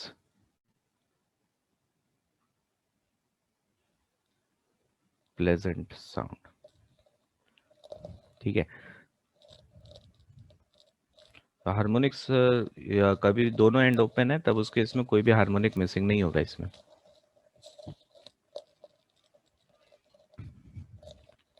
हो गया ये?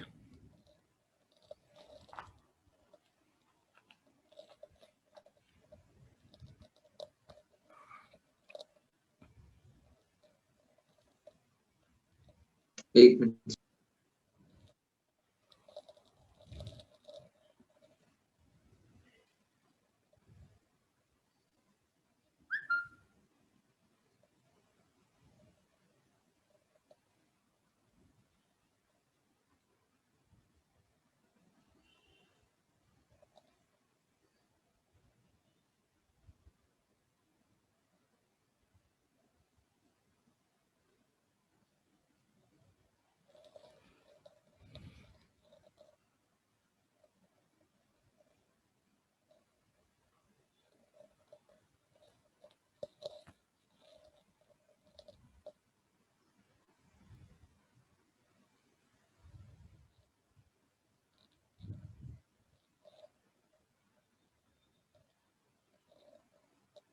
विंड इंस्ट्रूमेंट स्ट्रिंग इंस्ट्रूमेंट ऐसे कैटेगराइज नहीं होता है। हार्मोनिक्स पे डिपेंड करता है। मतलब सर एक डाउट आया था, wind instruments are more pleasant than string instruments, तो ऐसा कोई कैटेगराइजेशन नहीं है।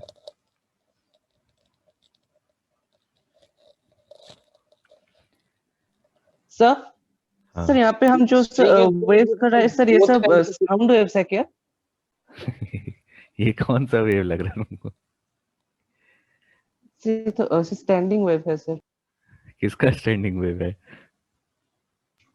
साउंड वेव का। साउंड वेव का? तो फिर डिस्प्लेसमेंट प्रेशर वेव क्या है?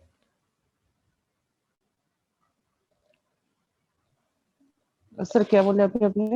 डिस्प्लेसमेंट वेव प्रेशर वेव क्या होता है? ये साउंड नहीं है? हाँ सर। ये साउंड है तो फिर साउंड वेव क्या है?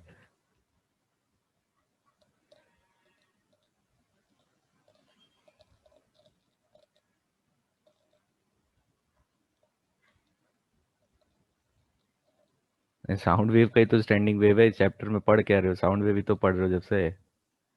हाँ सर। क्या हो गया? सब ठीक है? हैं? हाँ सर। लग तो नहीं रहा है।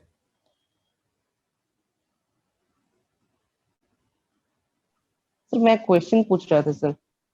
वो तो क्या साउंड वेव है क्या? ये तो साउंड वेव भी है, सब स्टैंडिंग वेव साउंड वेव भी तो पढ़ रहा हूँ। नहीं सर मैं सर बोल रहा था सर जो sir to both end sir अगर क्लोज होगा तो सर हम साउंड वेव को अंदर सर भेज नहीं सकते? दोनों एंड एक ट्यूब को दोनों एंड क्लोज करके कैसे बजाओगे उसको? सर जो क्या बोलते हैं सर, एक ऐसे ट्यूब सर है। जैसे जो फ्लूट होता है जिसको ऊपर से ब्लो करते हैं, ऊपर होल से ब्लो करते हैं, उस तरह का फ्लूट को अगर दोनों एंड से क्लोज कर दें तो वो पॉसिबल है। बजा के फ्लूट बजेगा, दोनों एंड को क्लोज करके फिर ऊपर से उसको बजा के बजाने की कोशिश करना। सर सर जो नहीं सर बजेगा। सर जो ढोल सर वैसे होता है ना सर? ढोल? हाँ सर। हाँ, वहां तो सर सर वहाँ पे तो मेम्ब्रेन सर टाइप दोनों एंड ही सर क्लोज्ड है सर। कैसे क्लोज्ड है? क्लोज मतलब क्या समझते हो तुम? ढोल के ऊपर में उसको हाथ से बजा नहीं रहे हो, तो वो तो तुम्हारा ड्रिवन एंड हो गया ना। हाँ तुम सर। तो वाइब्रेशन क्रिएट कर रहे हो वहां पे। क्लोज मतलब क्या होता है? रिजिड है वो स्ट्रक्चर वहां पे। अच्छा हाँ सर। रिजिड होता है क्लोज मतलब।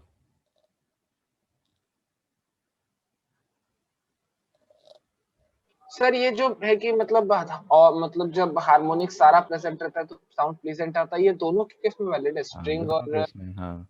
इसमें दोनों।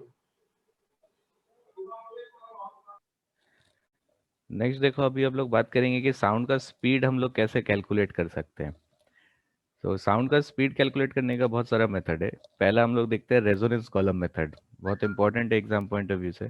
बस रेजोनेंस कॉलम मेथड का एक लिमिटेशन ये है कि आप सिर्फ एयर में कैलकुलेट कर सकते हो साउंड का स्पीड इस मेथड से, किसी गैस या किसी सॉलिड में नहीं निकाल सकते। So determination of speed of sound resonance column method सिर्फ एयर में कैलकुलेट करने में हेल्प करेगा। तो हमारे पास यहाँ पर एक वर्टिकल ट्यूब है, ठीक है। इस वर्टिकल ट्यूब में ये दोनों एंड ओपन वाला ट्यूब है, लेकिन क्या करते हैं हम एक एंड को पानी का बकेट के अंदर इंसर्ट करते हैं, तो इसके अंदर वाटर किसी हाइट तक आ जाएगा, ठीक है। तो ये वाटर का जो सरफेस यहाँ पे फॉर्म हुआ, this acts like a closed end, ठीक है। जो वाटर सरफेस है, this water surface will act like a closed end, sir ठीक है। हाँ, तो वाटर का सरफेस वाइब्रेट नहीं कर सकता? नहीं, उसको हम लोग अप्रोक्सीमेटली क्लोज्ड एंड ले रहे हैं। वाइब्रेट तो ऐसे तो परफेक्टली क्लोज्ड एंड बोलकर कुछ होगा नहीं, और रिजिड एग्जैक्टली तब तो ठीक है, वरना नहीं मतलब होगा। सर नेग्लिजिबल है? नेग्लिजिबल है। अच्छा, आप वाटर का सरफेस के पास खड़े होके बोलोगे तो वाटर वाइब्रेट करेगा क्या? नहीं सर। हाँ, तो लेकिन वही चीज है, हाँ, तो अप्रोक्सीमेटली जीरो वाइब्रेशन उसका। तो अगर मैं इसके ऊपर एक ट्यूनिंग फॉर्क यहाँ पे रख देता हूँ, ये हमारा सोर्स की तरह एक्ट कर रहा है। अब यहाँ पर ये चीज को समझो कि मैं ट्यूनिंग फॉर्क को एक ही ट्यूनिंग फॉर्क में यूज कर रहा हूँ यहाँ पे, ठीक है। मतलब मैं फ्रीक्वेंसी चेंज नहीं कर रहा हूँ सोर्स का। तो यहाँ पर जो स्टैंडिंग वेव्स का फॉर्मेशन हमने किया था, इसमें हम क्या कर रहे हैं, अलग अलग ट्यूनिंग फॉर्क्स यूज कर रहे हैं, ट्यूब का लेंथ को चेंज नहीं कर रहे हैं। लेकिन यहाँ पर हम क्या कर रहे हैं कि सोर्स का फ्रीक्वेंसी को मैं चेंज नहीं कर रहा हूँ, ठीक है। लेट अस से F is the frequency of this tuning fork, तो ये एक सोर्स है। सो यहाँ पर हम चेंज क्या करेंगे, हम इस वाटर लेवल का हाइट को एडजस्ट कर सकते हैं, जिसकी वजह से ये जो एयर कॉलम का लेंथ है यहाँ पर एल, ये लेंथ चेंज होगा, ठीक है। ये लेंथ चेंज होता है।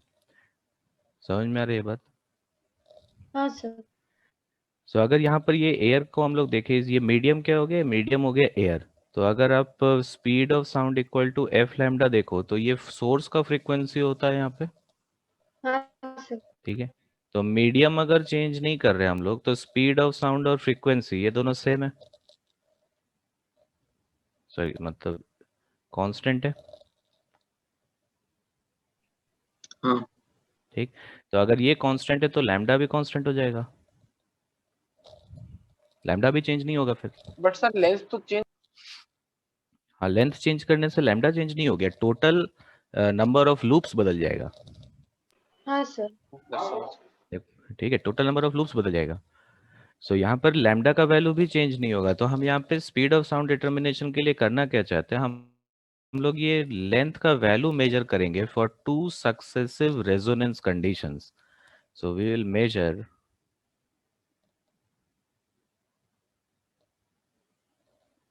The length of tube, length मतलब ये एयर कॉलम का लेंथ, फॉर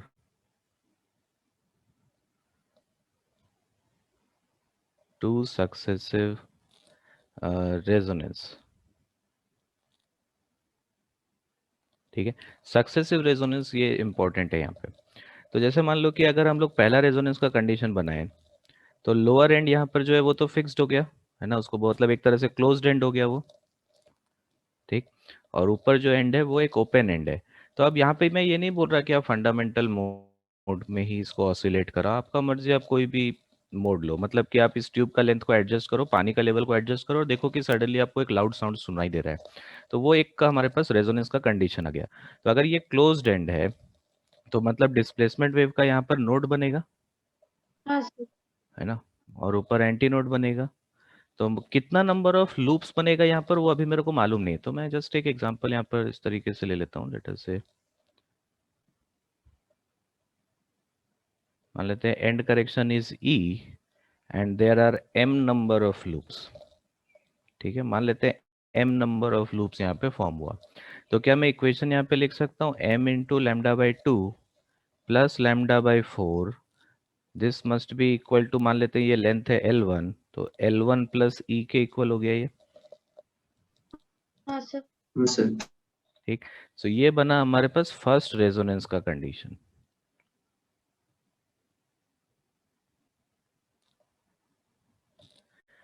सेकंड रेजोनेंस,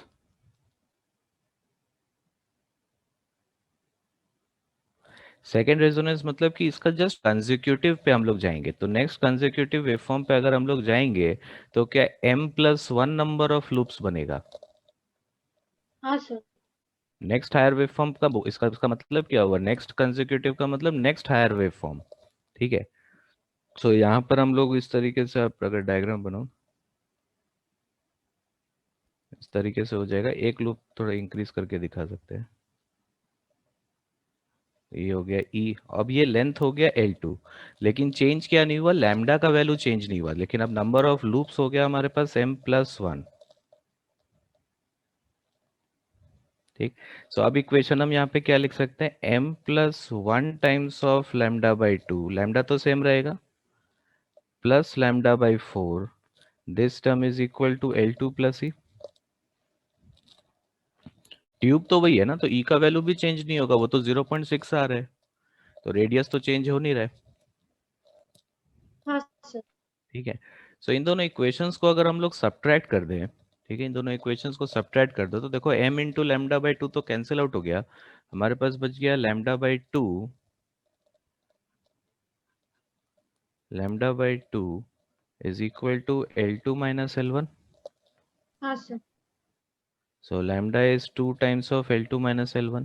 तो अगर बस ये लेंथ हम लोग मेजर कर ले कि कंसेक्यूटिव रेजोनेंस के करस्पॉन्डिंगली क्या लेंथ था, तो वहां से मैं डायरेक्टली लैम्डा का वैल्यू निकाल सकता हूँ। सबसे अच्छा चीज है कि एंड करेक्शन की वजह से कोई फर्क भी नहीं पड़ रहा है आंसर में, लैम्डा का वैल्यू में ई का वैल्यू तो कैंसिल आउट हो गया, तो आप ई का वैल्यू रेजोनेंस कॉलम मेथड में कंसीडर करो या नहीं करो कोई फर्क नहीं पड़ता है।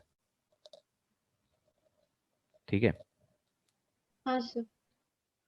सो साउंड का स्पीड अगर हम लोग यहाँ पे लिखें, so this will be f into lambda, so 2f times of L2 minus L1। So this ध्यान रखना, this is the frequency of source, तो सोर्स हम लोग यहाँ पर चेंज नहीं कर रहे हैं,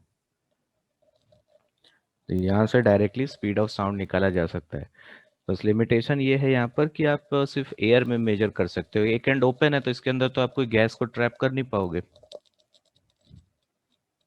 हाँ। ठीक है, क्लियर है, ये इंपॉर्टेंट है, इजी भी है, आपको दिख रहा है, स्कोरिंग भी है, ये एग्जाम पॉइंट ऑफ व्यू से बहुत स्कोरिंग है, इसमें कुछ बहुत ज्यादा गलत होने का चांस तो कुछ नहीं रहता है।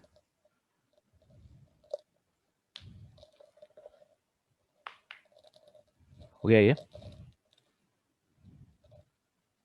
एक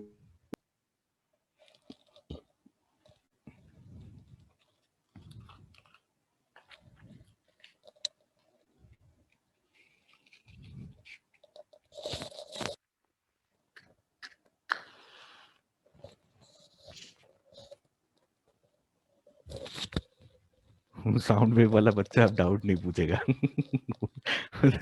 और डाउट नहीं पूछेंगे सर से नहीं सर, तब आपने जब बोले थे सर समझ में नहीं आया तो वैसे तो समझ बहुत नहीं पाए सीधे सर आपके बच्चे हो पता है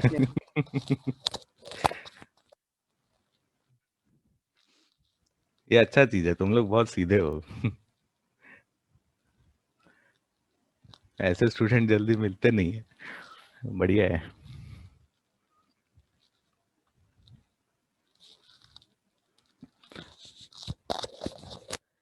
हो गया ये? आप लोग अभी क्या है, बाहर पढ़ने कभी गए नहीं हो ना, इसीलिए आप लोग घर घर में रहते हो।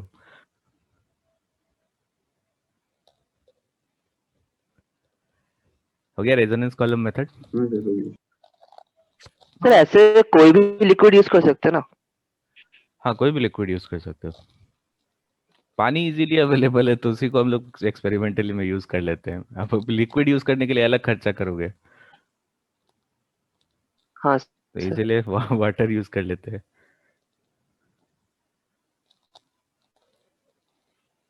साइंस में मतलब एक हम लोग बोलते हैं कि कोई भी चीज आप जब नया खोजने का कोशिश करते हो ना, जब आप एक्सपेरिमेंट्स करते हो या कोई नया डिवाइस कुछ बनाते हो, ठीक है, या कोई सॉल्यूशन खोजते हो किसी प्रॉब्लम का, तो अगर वो इकोनॉमिकली फिजिबल नहीं है ना, then it is not a solution. समझ में आ रहा है बात? हाँ सर। हाँ सर। साइंस ये होता है, ये दिस इज इंजीनियरिंग। अगर आपके पास किसी प्रॉब्लम का सॉल्यूशन आप दे रहे हो and if it is not economically possible, then it is not a solution. ठीक है, तो आपको सॉल्यूशन भी खोजना है नई चीजों का। जब आप इंजीनियर बनते हो तो ये भी एक टारगेट रहता है, आप सॉल्यूशन खोजते हो किसी चीज का, तो वो इकोनॉमिक भी होना चाहिए सॉल्यूशन। ये वो तब इंजीनियरिंग, ऐसा नहीं इंजीनियरिंग तो ऐसे तो सॉल्यूशन सभी खोज देंगे, उसमें तो कोई बड़ा बात नहीं है। ठीक है, उसके लिए कंपनी हायर नहीं करेगा आपको। तो यहाँ पर देखो, इसमें एक चलो एक क्वेश्चन करते हैं फिर आगे बढ़ते हैं इसमें।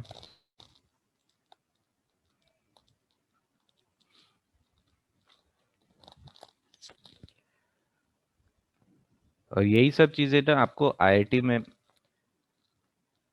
ज्यादा अच्छा पता चलता है कि क्योंकि लोकल कॉलेजेस और आईआईटीज में यही तो फर्क है। आपका जो पर्सपेक्टिव है ना, वो बहुत वाइड होता है एक अच्छे कॉलेज में।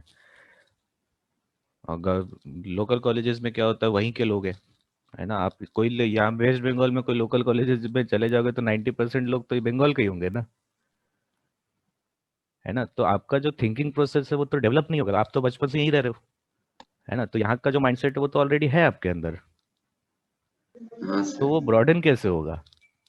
आपका बाहर थिंकिंग प्रोसेस बढ़ेगा कैसे? वो होगा जब आप अलग अलग तरीके के लोगों से मिलते हो, डिफरेंट थॉट प्रोसेस के लोगों से मिलते हो, डिफरेंट कल्चर के लोगों से मिलते हो, तो वो होता है एक नेशनल कॉलेज में। समझे? ये फर्क होता है। मैं आईटी धनबाद में था तो वहाँ पे क्या होता था, मेरे मेरे दोस्त मुंबई के भी थे, कश्मीर के भी थे, गुवाहाटी के थे, केरला के थे, तो इतना ज़्यादा डाइवर्सिटी था, तो फर्क पड़ता है वो सबसे। तो आपका थॉट प्रोसेस इंक्रीज होता है।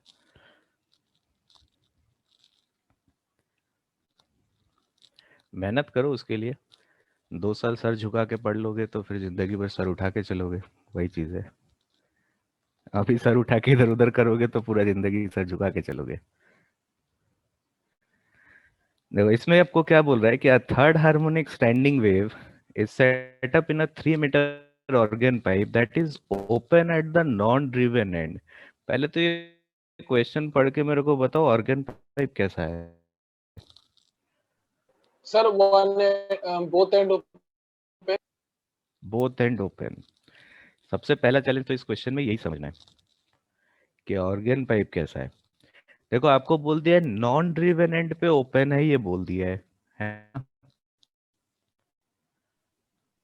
क्वेश्चन में, ये तो बोल दिया है। अब इसका मतलब दूसरा एंड ड्रिवन है, तो क्लोज्ड एंड तो ड्रिवन एंड नहीं हाँ हो सर। सकता है ना। ठीक है, तो इसका मतलब ड्रिवन एंड भी डेफिनेट, ड्रिवन एंड तो हमेशा ही ओपन होगा। ठीक है, ड्रिवन एंड हमेशा ओपन होता है, क्लोज नहीं होता है कभी। तो अगर कभी जैसे क्लोज में जाए, जैसे वो एग्जांपल दिया ढोलक का, तो वो एक उसमें क्या हो रहा है कि यहाँ पर ये एक रिजिड स्ट्रक्चर नहीं है ना ढोलक में, वो एक एक डायफ्राम जैसा है, जिसको आप हिट करते हो तो वाइब्रेट करता है, तो वो एक सोर्स ही तो हो गया ना। सर उसको ओपन एंड नहीं मान के चलेंगे? ओपन एंड की तरह ट्रीट करेंगे उसको, मतलब वहां पे भी डिस्प्लेसमेंट वेव का अगर आप बनाओगे तो अच्छा एंटी नोड बनेगा। ठीक है, सो अभी वो वाला पॉइंट पे हम लोग आएंगे जब आप नेक्स्ट वाला पढ़ोगे कि साउंड वेव पे स्पीड का डिटर्मिनेशन, तो उस पे आएंगे हम लोग। तो यहाँ पर दोनों एंड ओपन है, तो आपको बोल रहा है कि third harmonic standing wave form हुआ है। तो आप देखो डिस्प्लेसमेंट वेव अगर मैं यहाँ पर बना रहा हूँ, तो डिस्प्लेसमेंट वेव में मैं क्या बोल सकता हूँ कि दोनों तरफ एक एंटी नोड बनना चाहिए। सर ठीक है, तो कुछ वेव फॉर्म्स बना लेते हैं, जैसे कल मैं आपको बोल रहा था वेव फॉर्म्स बना लो, तो अलग अलग बार बार डायग्राम बनाने का जरूरत नहीं पड़ेगा। अब देखो कि थर्ड हार्मोनिक, तो ये हो गया हमारे पास लेफ्ट हैंड। पहला फंडामेंटल के लिए यहाँ ये वाला पॉइंट होगा, ठीक है। सेकंड हो गया यहाँ पे, थर्ड हो गया यहाँ पे। अब हार्मोनिक्स के बारे में सोचो, दोनों एंड ओपन है तो कोई भी हार्मोनिक मिसिंग होगा? नहीं होगा। सो ये हो जाएगा फर्स्ट हार्मोनिक। थर्ड हार्मोनिक, तो किसका का मतलब दो लूप बनेगा और दो हाँ। हाफ लूप बनेगा। हाँ सर समझ में आ रहा है इस डायग्राम का यूज कैसे करना है क्वेश्चन में?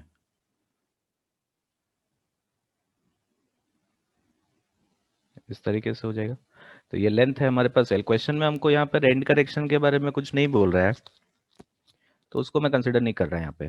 तो ये टोटल लेंथ हमारे पास कितना हो गया? 3 लैम्डा हो गया, 3 लैम्डा बाई 2। इसका वैल्यू आपको एल दिया हुआ है, ठीक है। हाँ सर आपको बोल दिया है कि वेव स्पीड इज यू। ये कौन सा वेव स्पीड दिया है, स्टैंडिंग वेव या ट्रैवलिंग वेव? ट्रैवलिंग में ट्रैवलिंग वेव, क्योंकि स्टैंडिंग वेव के फॉर्मेशन के लिए तो ट्रैवलिंग वेव का जरूरत था, तो वो ट्रैवलिंग वेव का स्पीड दिया है यू, ठीक है। So write the expression for displacement wave, pressure wave and density wave. सो मान लेते हैं कि मैं इस ड्रिवन एंड को x इक्वल टू 0 मान लेता हूँ, and this is the x axis. सो ये एक स्टैंडिंग वेव यहाँ पे फॉर्मेशन हो गया हमारे पास। स्टैंडिंग वेव का इक्वेशन अगर मैं लिखूंगा तो क्या लिखेंगे डिस्प्लेसमेंट वेव के लिए? याद करो कि डिस्प्लेसमेंट वेव का इक्वेशन अगर होता है a sine of omega t minus k हाँ एक्स, सर स्टैंडिंग वेव में 2a आ रहा था, ठीक है। सो 2 टाइम्स ऑफ a, मान लेते हैं एम्पलीट्यूड डिस्प्लेसमेंट वेव का अगर a है हमारे पास, तो बताओ कि यहाँ पे के एक्स के लिए मैंने क्या बोला था, साइन के एक्स आएगा या कॉस के एक्स आएगा, कैसे पता सर चलेगा? यहाँ कॉस आएगा, x इक्वल टू 0 कॉस पे आएगा देखना यहाँ है पे। तो जी हाँ, यहाँ पे कॉस आएगा। सो कॉस ऑफ के एक्स, के मतलब क्या, 2 पाई बाय लैम्डा हो जाएगा। के मतलब 2 पाई बाय लैम्डा होता है, ठीक है। सो लैम्डा का वैल्यू मालूम है, सो 3 पाई बाय एल हो जाएगा ये। हाँ सर। सो के हो गया 3 pi by L into x, और ओमेगा टी में आप साइन लिखो कॉस लिखो कोई फर्क नहीं पड़ता है। Sine of omega t, omega क्या लिखे यहाँ पर हम लोग, याद है omega equal to k times of wave speed.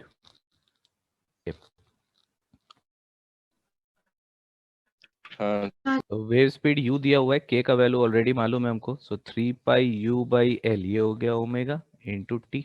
समझ में आएगा इक्वेशन कैसे लिखे?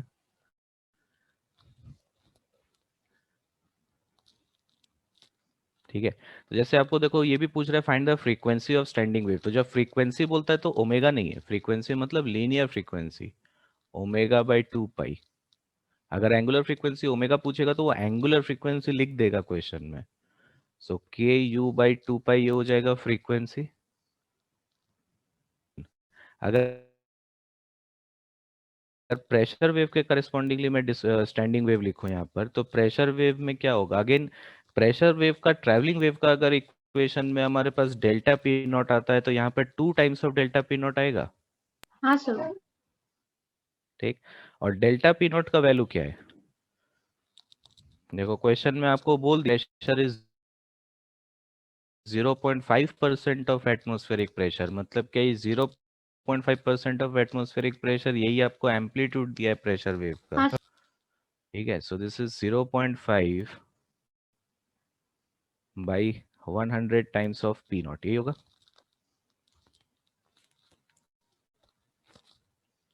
समझ में आ रही चीज? तो ये हो गया हमारे पास डेल्टा पी नॉट। अब बताओ कि के एक्स वाला टर्म यहाँ पर साइन आएगा या कॉस आएगा? साइन साइन आएगा। यहाँ पर साइन आएगा, क्योंकि आप अगर यहाँ पर प्रेशर वेव बनाओगे तो ओपन एंड पे क्या बनेगा, एक नोड हाँ। बनेगा, ठीक है।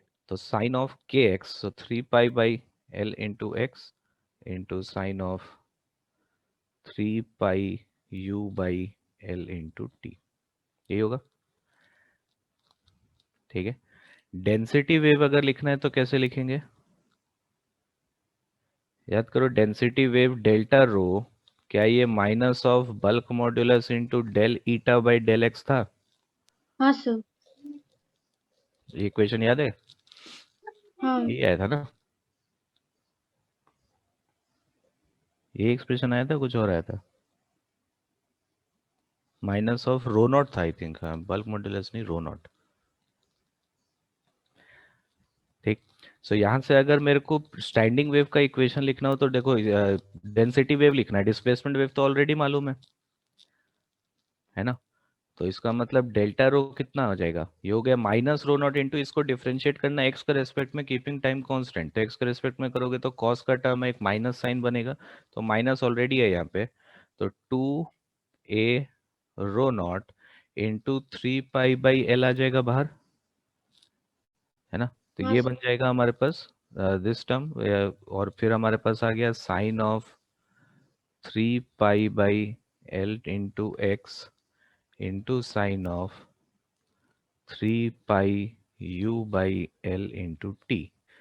ठीक। तो यहाँ पे कोई एक इक्वेशन आपको पता चल गया, जैसे डिस्प्लेसमेंट वेव का इक्वेशन आ गया, तो इसके बाद आप हर एक इक्वेशन पे जा सकते हो। जैसे कि याद है, अगर डिफरेंशियल फॉर्म से लिखना चाहो तो delta p can be written as negative of bulk modulus into del eta by del x, है ना? इस तरीके से भी जा सकते हो। देखो आंसर तो वही आएगा, बस यहाँ पे डेल्टा पी नॉट का जो टर्म आता, ये जो टर्म होगा उसका वैल्यू आपको दे दिया था क्वेश्चन में। तो ये 2 का फैक्टर यूजुअली इस क्वेश्चन में स्टूडेंट्स मिस कर जाते हैं। ये 2 का फैक्टर इंपॉर्टेंट है।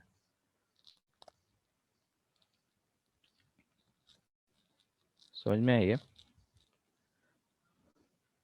हाँ सर। सर हाँ, सर इधर कहाँ इक्वेशन में कॉस लेना है साइन लेना है, एक बार बता दीजिए ना, मुझे कंफ्यूजन हो रहा है। ये जैसे इक्वेशन में cos के एक्स या sin के एक्स, cos के लिए आप x इक्वल टू 0 वाला पॉइंट देख लो, तो डिस्प्लेसमेंट वेव में x इक्वल टू 0 वाला पॉइंट पर मैक्सिमम डिस्प्लेसमेंट है, हाँ सर। तो साइन लेंगे तो 0 हो जाएगा x इक्वल टू 0 पुट करने से एम्पलीट्यूड। अच्छा सर। हाँ सर। ठीक है, तो cos लेंगे। अगर आप प्रेशर वेव बनाते हैं यहाँ पर तो ओपन एंड पे क्या आता, नोड आता, हाँ सर। तो नोड आने का मतलब x इक्वल टू 0 पे एम्पलीट्यूड 0 आना चाहिए था, ठीक है सर। तो साइन ले लेंगे प्रेशर वेव में। ठीक है सर। ठीक है, हो गया ये यहाँ तक?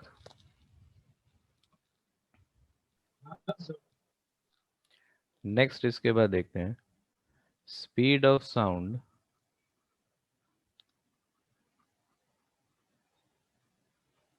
इन अ गैस एंड सॉलिड। अब देखो, अगर गैस में मेजर करना है तो उसको ट्रैप तो करना पड़ेगा। आप कोई भी एक एंड को फ्री ओपन तो नहीं रख सकते, नहीं सर। है ना? लेकिन दोनों एंड अगर क्लोज कर दे तो फिर सोर्स कैसे बनेगा? तो इस सोर्स बनाने के लिए क्या, एक एंड तो आप रिजिडली फिक्स कर सकते हो और दूसरे एंड को एक डायफ्राम की तरह बनाना पड़ेगा, जिसको हम ऑसिलेट करें या हिट करें तो वो वाइब्रेशंस क्रिएट करे। हाँ सर। ठीक है, तो ये स्टडी किया जाता है by using कुंट्स tube.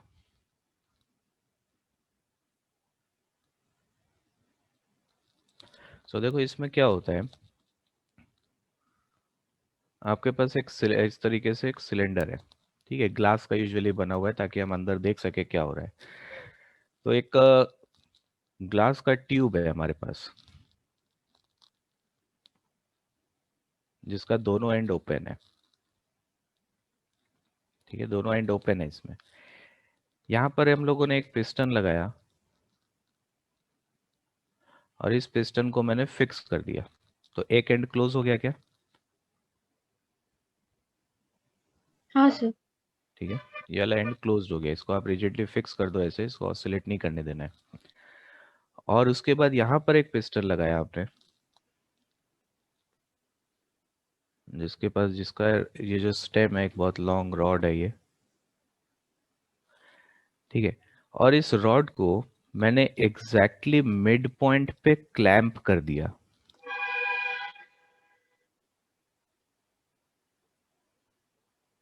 Exactly mid point पे हमने इसको क्लैंप कर दिया, फिक्स नहीं किया है इसको पूरा। इसको क्लैंप करने का मतलब, इसको अगर आप थोड़ा सा हिट करोगे मतलब हैमर लेके थोड़ा सा हिट करो या एक क्लॉथ से इसको ऐसे रब करो, तो क्या होगा कि ये वाला एंड वाइब्रेट करेगा। ठीक, और आपको जिस गैस में मेजर करना है स्पीड, वो गैस को यहाँ पर एंक्लोज कर दो। ठीक है, so this is the driven and, इसको हम लोग ड्राइव कर रहे हैं, and it is clamped at the middle. Fix करना और एक पॉइंट को क्लैंप करना में फर्क है।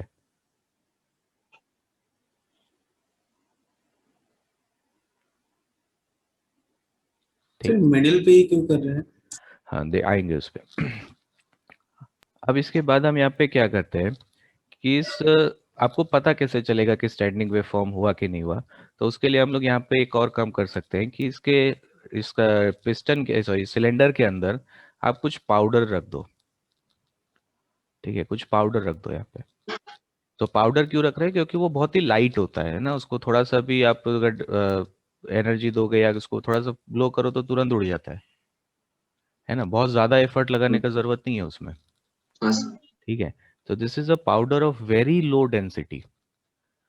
ठीक, तो बेसिकली हम लोग जो यूज करते हैं उसको टेक्निकली हम लोग बोलते हैं लाइकोडियम पाउडर। ठीक है, खैर वो सब नाम में छोड़ो, क्या नाम में क्या रखा है। This is a low density powder.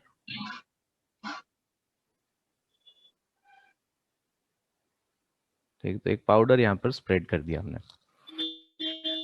अब जब हम इसको ऑसिलेट करा रहे हैं तो मान लेते हैं एक स्टैंडिंग वेव फॉर्म हुआ। अब सोचो जब स्टैंडिंग वेव फॉर्म होगा तो क्या राइट वाला जो पॉइंट होगा यहाँ पे डेफिनेटली एक नोड बनेगा हमेशा, अगर मैं डिस्प्लेसमेंट वेव का बात कर रहा हूँ। होगा, यहाँ पे एक नोड बनेगा।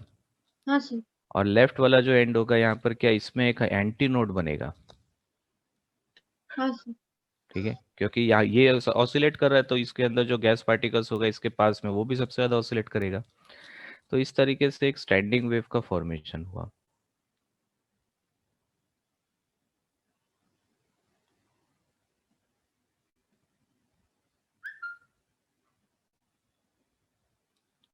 ठीक है, अब सोचो स्टैंडिंग वेव का फॉर्मेशन के टाइम पे यहाँ पे जो भी गैस पार्टिकल्स है, क्या वो सबसे ज्यादा ऑसिलेट कर रहा है? ये मैंने कौन सा वेव बनाया? ये मैंने एक डिस्प्लेसमेंट वेव बनाया। होगा, तो ये एंटी नोड का मतलब क्या है? डिस्प्लेसमेंट वेव का एंटी नोड का मतलब क्या है कि ये सब पार्टिकल सबसे ज्यादा ऑसिलेट कर रहे हैं क्या? हाँ सर। तो अगर ये सबसे ज्यादा ऑसिलेट करेगा, ये ऐसे ऑसिलेट कर रहा है, लेफ्ट राइट ऐसे ऑसिलेट कर रहा है, तो अगर ये ऑसिलेट करेगा तो यहाँ का पाउडर को हटा देगा, हाँ है ना। लेकिन नोड वाला पार्टिकल्स तो ऑसिलेट कर नहीं रहा है, इसके पास वाले पार्टिकल्स ऑसिलेट कर रहे हैं, तो क्या यहाँ पे पाउडर का हीप बन जाएगा, ऐसे जमा हो जाएगा पाउडर आके, हाँ नोड सर। वाला पॉइंट्स के नीचे जमा हो जाएगा। तो ये समझ में नहीं आया, ये पाउडर का जमा। ये इस तरह से पाउडर यहाँ पर स्प्रेड आउट था, तो यहाँ पे जो पार्टिकल्स है अगर वो सबसे ज्यादा ऑसिलेट कर रहा है तो यहाँ से हटा देगा पाउडर को। हाँ। यहाँ वाला पार्टिकल सबसे ज्यादा ऑसिलेट कर रहा है, ये हटा देगा पाउडर को, तो पाउडर यहाँ तो पे फिर जमा हो बीच जाएगा में ना। आके ठीक। ठीक है, यहाँ पे हीप बन जाएगा पाउडर का एक। हाँ तो जहां जहां पर नोड्स है, क्या वो नोड्स के नीचे ऐसे पाउडर का हीप बन जाएगा, हाँ सर। है ना। So heap of powder forms near the nodes of displacement standing wave।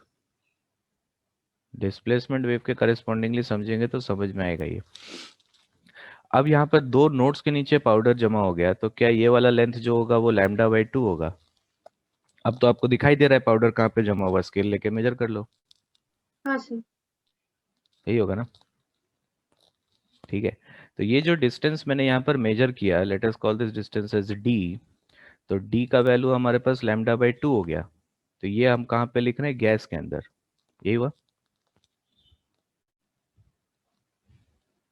ठीक, तो अगर इसका फ्रीक्वेंसी है हमारे पास सोर्स का f, तो हम यहाँ पे क्या लिख सकते हैं कि speed of sound in gas is equal to the frequency, जिस फ्रीक्वेंसी से ये वाला पिस्टन ऑसिलेट करेगा वही फ्रीक्वेंसी होगा साउंड वेव्स का इन द गैस।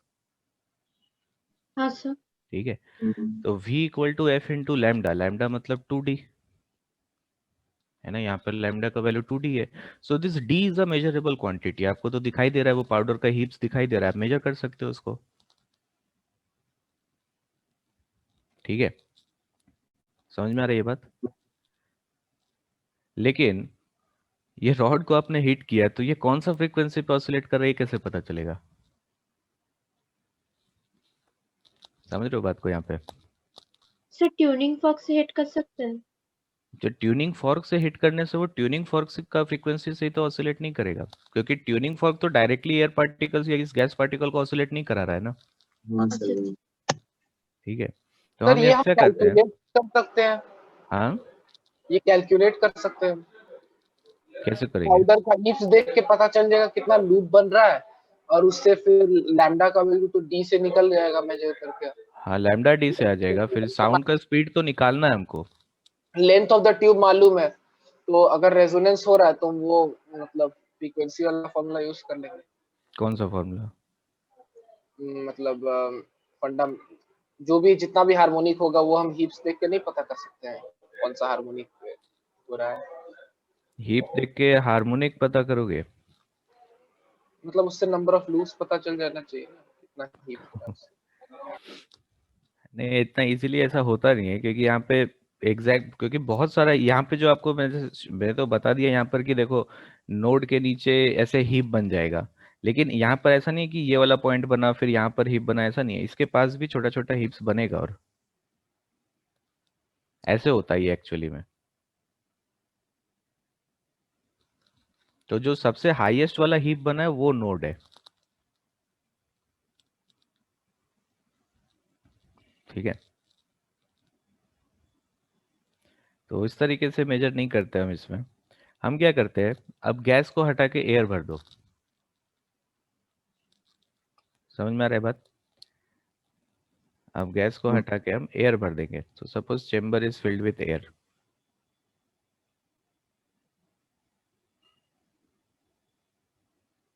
तो अगर एयर हमने फिल कर दिया तो क्या दो नोड्स के बीच का जो डिस्टेंस है वो बदल जाएगा? क्योंकि गैस बदल गया, स्पीड बदलेगा, तो बदलेगा यहाँ पर वेवलेंथ, है ना। लेकिन इसका ऑसिलेशन का फ्रीक्वेंसी नहीं बदलेगा, ये रॉड एक पर्टिकुलर फ्रीक्वेंसी पे ऑसिलेट करेगा। तो ये किस फ्रीक्वेंसी पे ऑसिलेट करता है वो डिपेंड करता है कि आप कहाँ पे क्लैंप करते हो इसको, तो वो वाला पॉइंट पे हम लोग आएंगे अभी। तो यहाँ पर अब अगर मैं इसको एयर से फिल कर दूं तो मैं बोल सकता हूँ कि जो नया डिस्टेंस बनेगा between the nodes, it will be some new wavelength divided by 2। हाँ सर। तब यहाँ पर speed of sound in air can be written as frequency of the source into 2 times of this distance measured in air। हाँ sir. ठीक है, तो divide कर दो इन दोनों इक्वेशंस को, तो speed of the sound in gas is equal to speed of sound in air into the distance between the nodes when measured in air divided by the distance between the nodes when measured in gas। ठीक, तो speed of sound in air एक standard value है, मतलब हम लोग को मालूम होता है, बाकी चीजें आप मेजर कर सकते हो। समझ में आया क्या ये? हाँ सर। ठीक है, तो अगर यहाँ पर अब देखो, ये इस ट्यूब का एक बहुत अच्छा फायदा ये है कि गैस में तो स्पीड मिल गया, साथ ही साथ मैं इस रॉड में भी स्पीड निकाल सकता हूँ, मतलब कि सॉलिड में मैं स्पीड कैलकुलेट कर सकता हूँ। तो आपको जिस सॉलिड में कैलकुलेट करना है स्पीड, उसी मटेरियल का बना लो इस रॉड को। तो इस रॉड को हम लोग क्लैंप कर रखे हैं एट द मिडिल।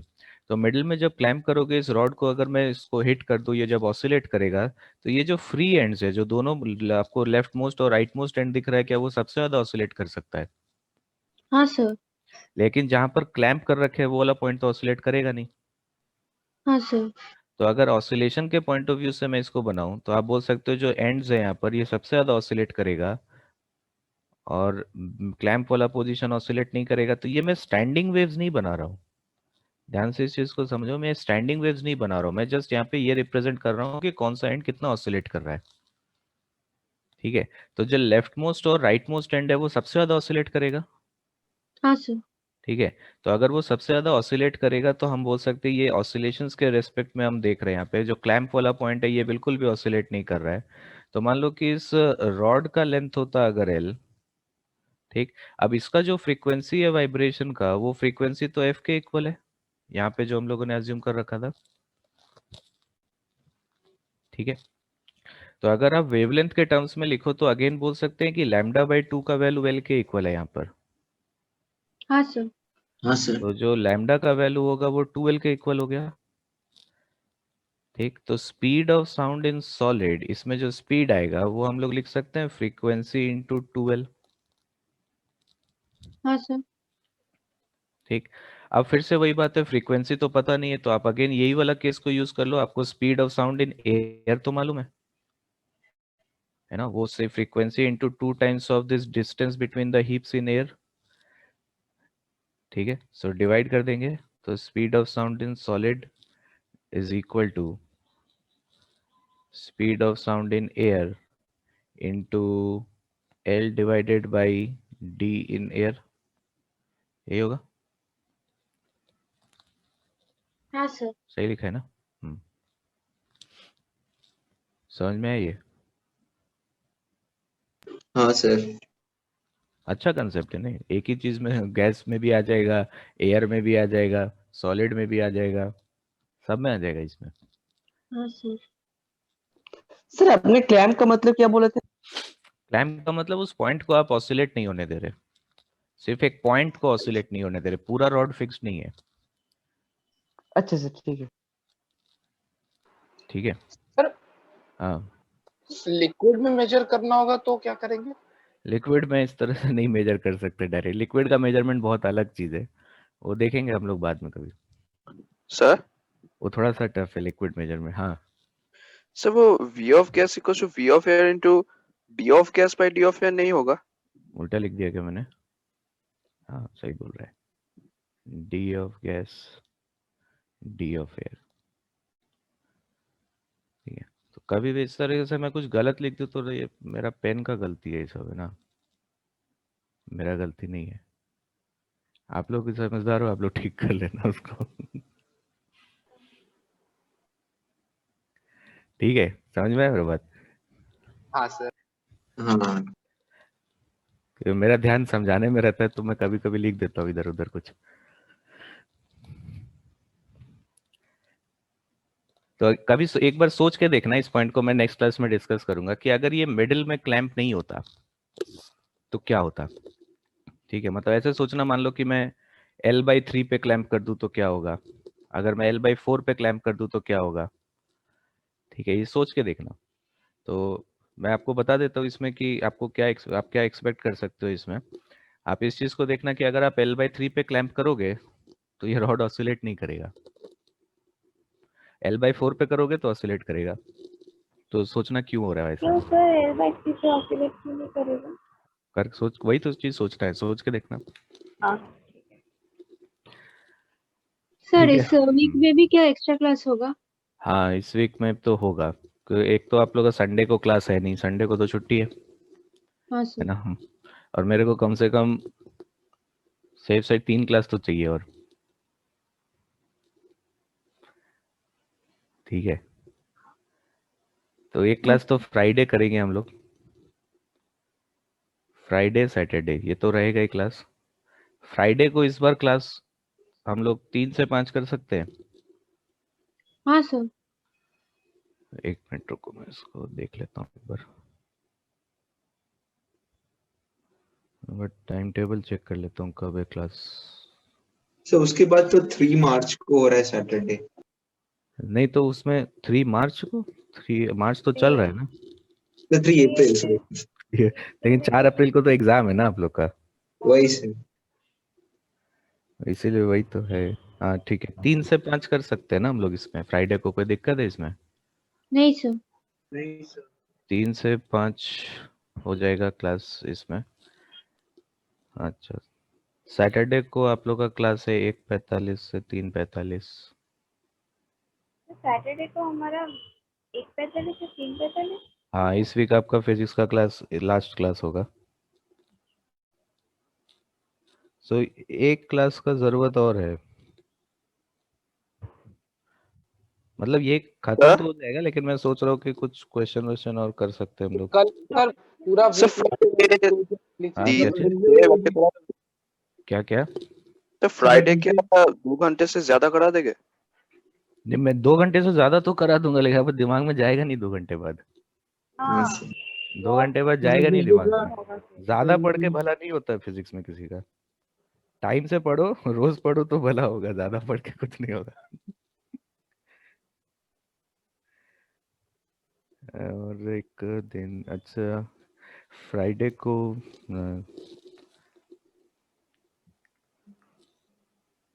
उसका नेक्स्ट मंडे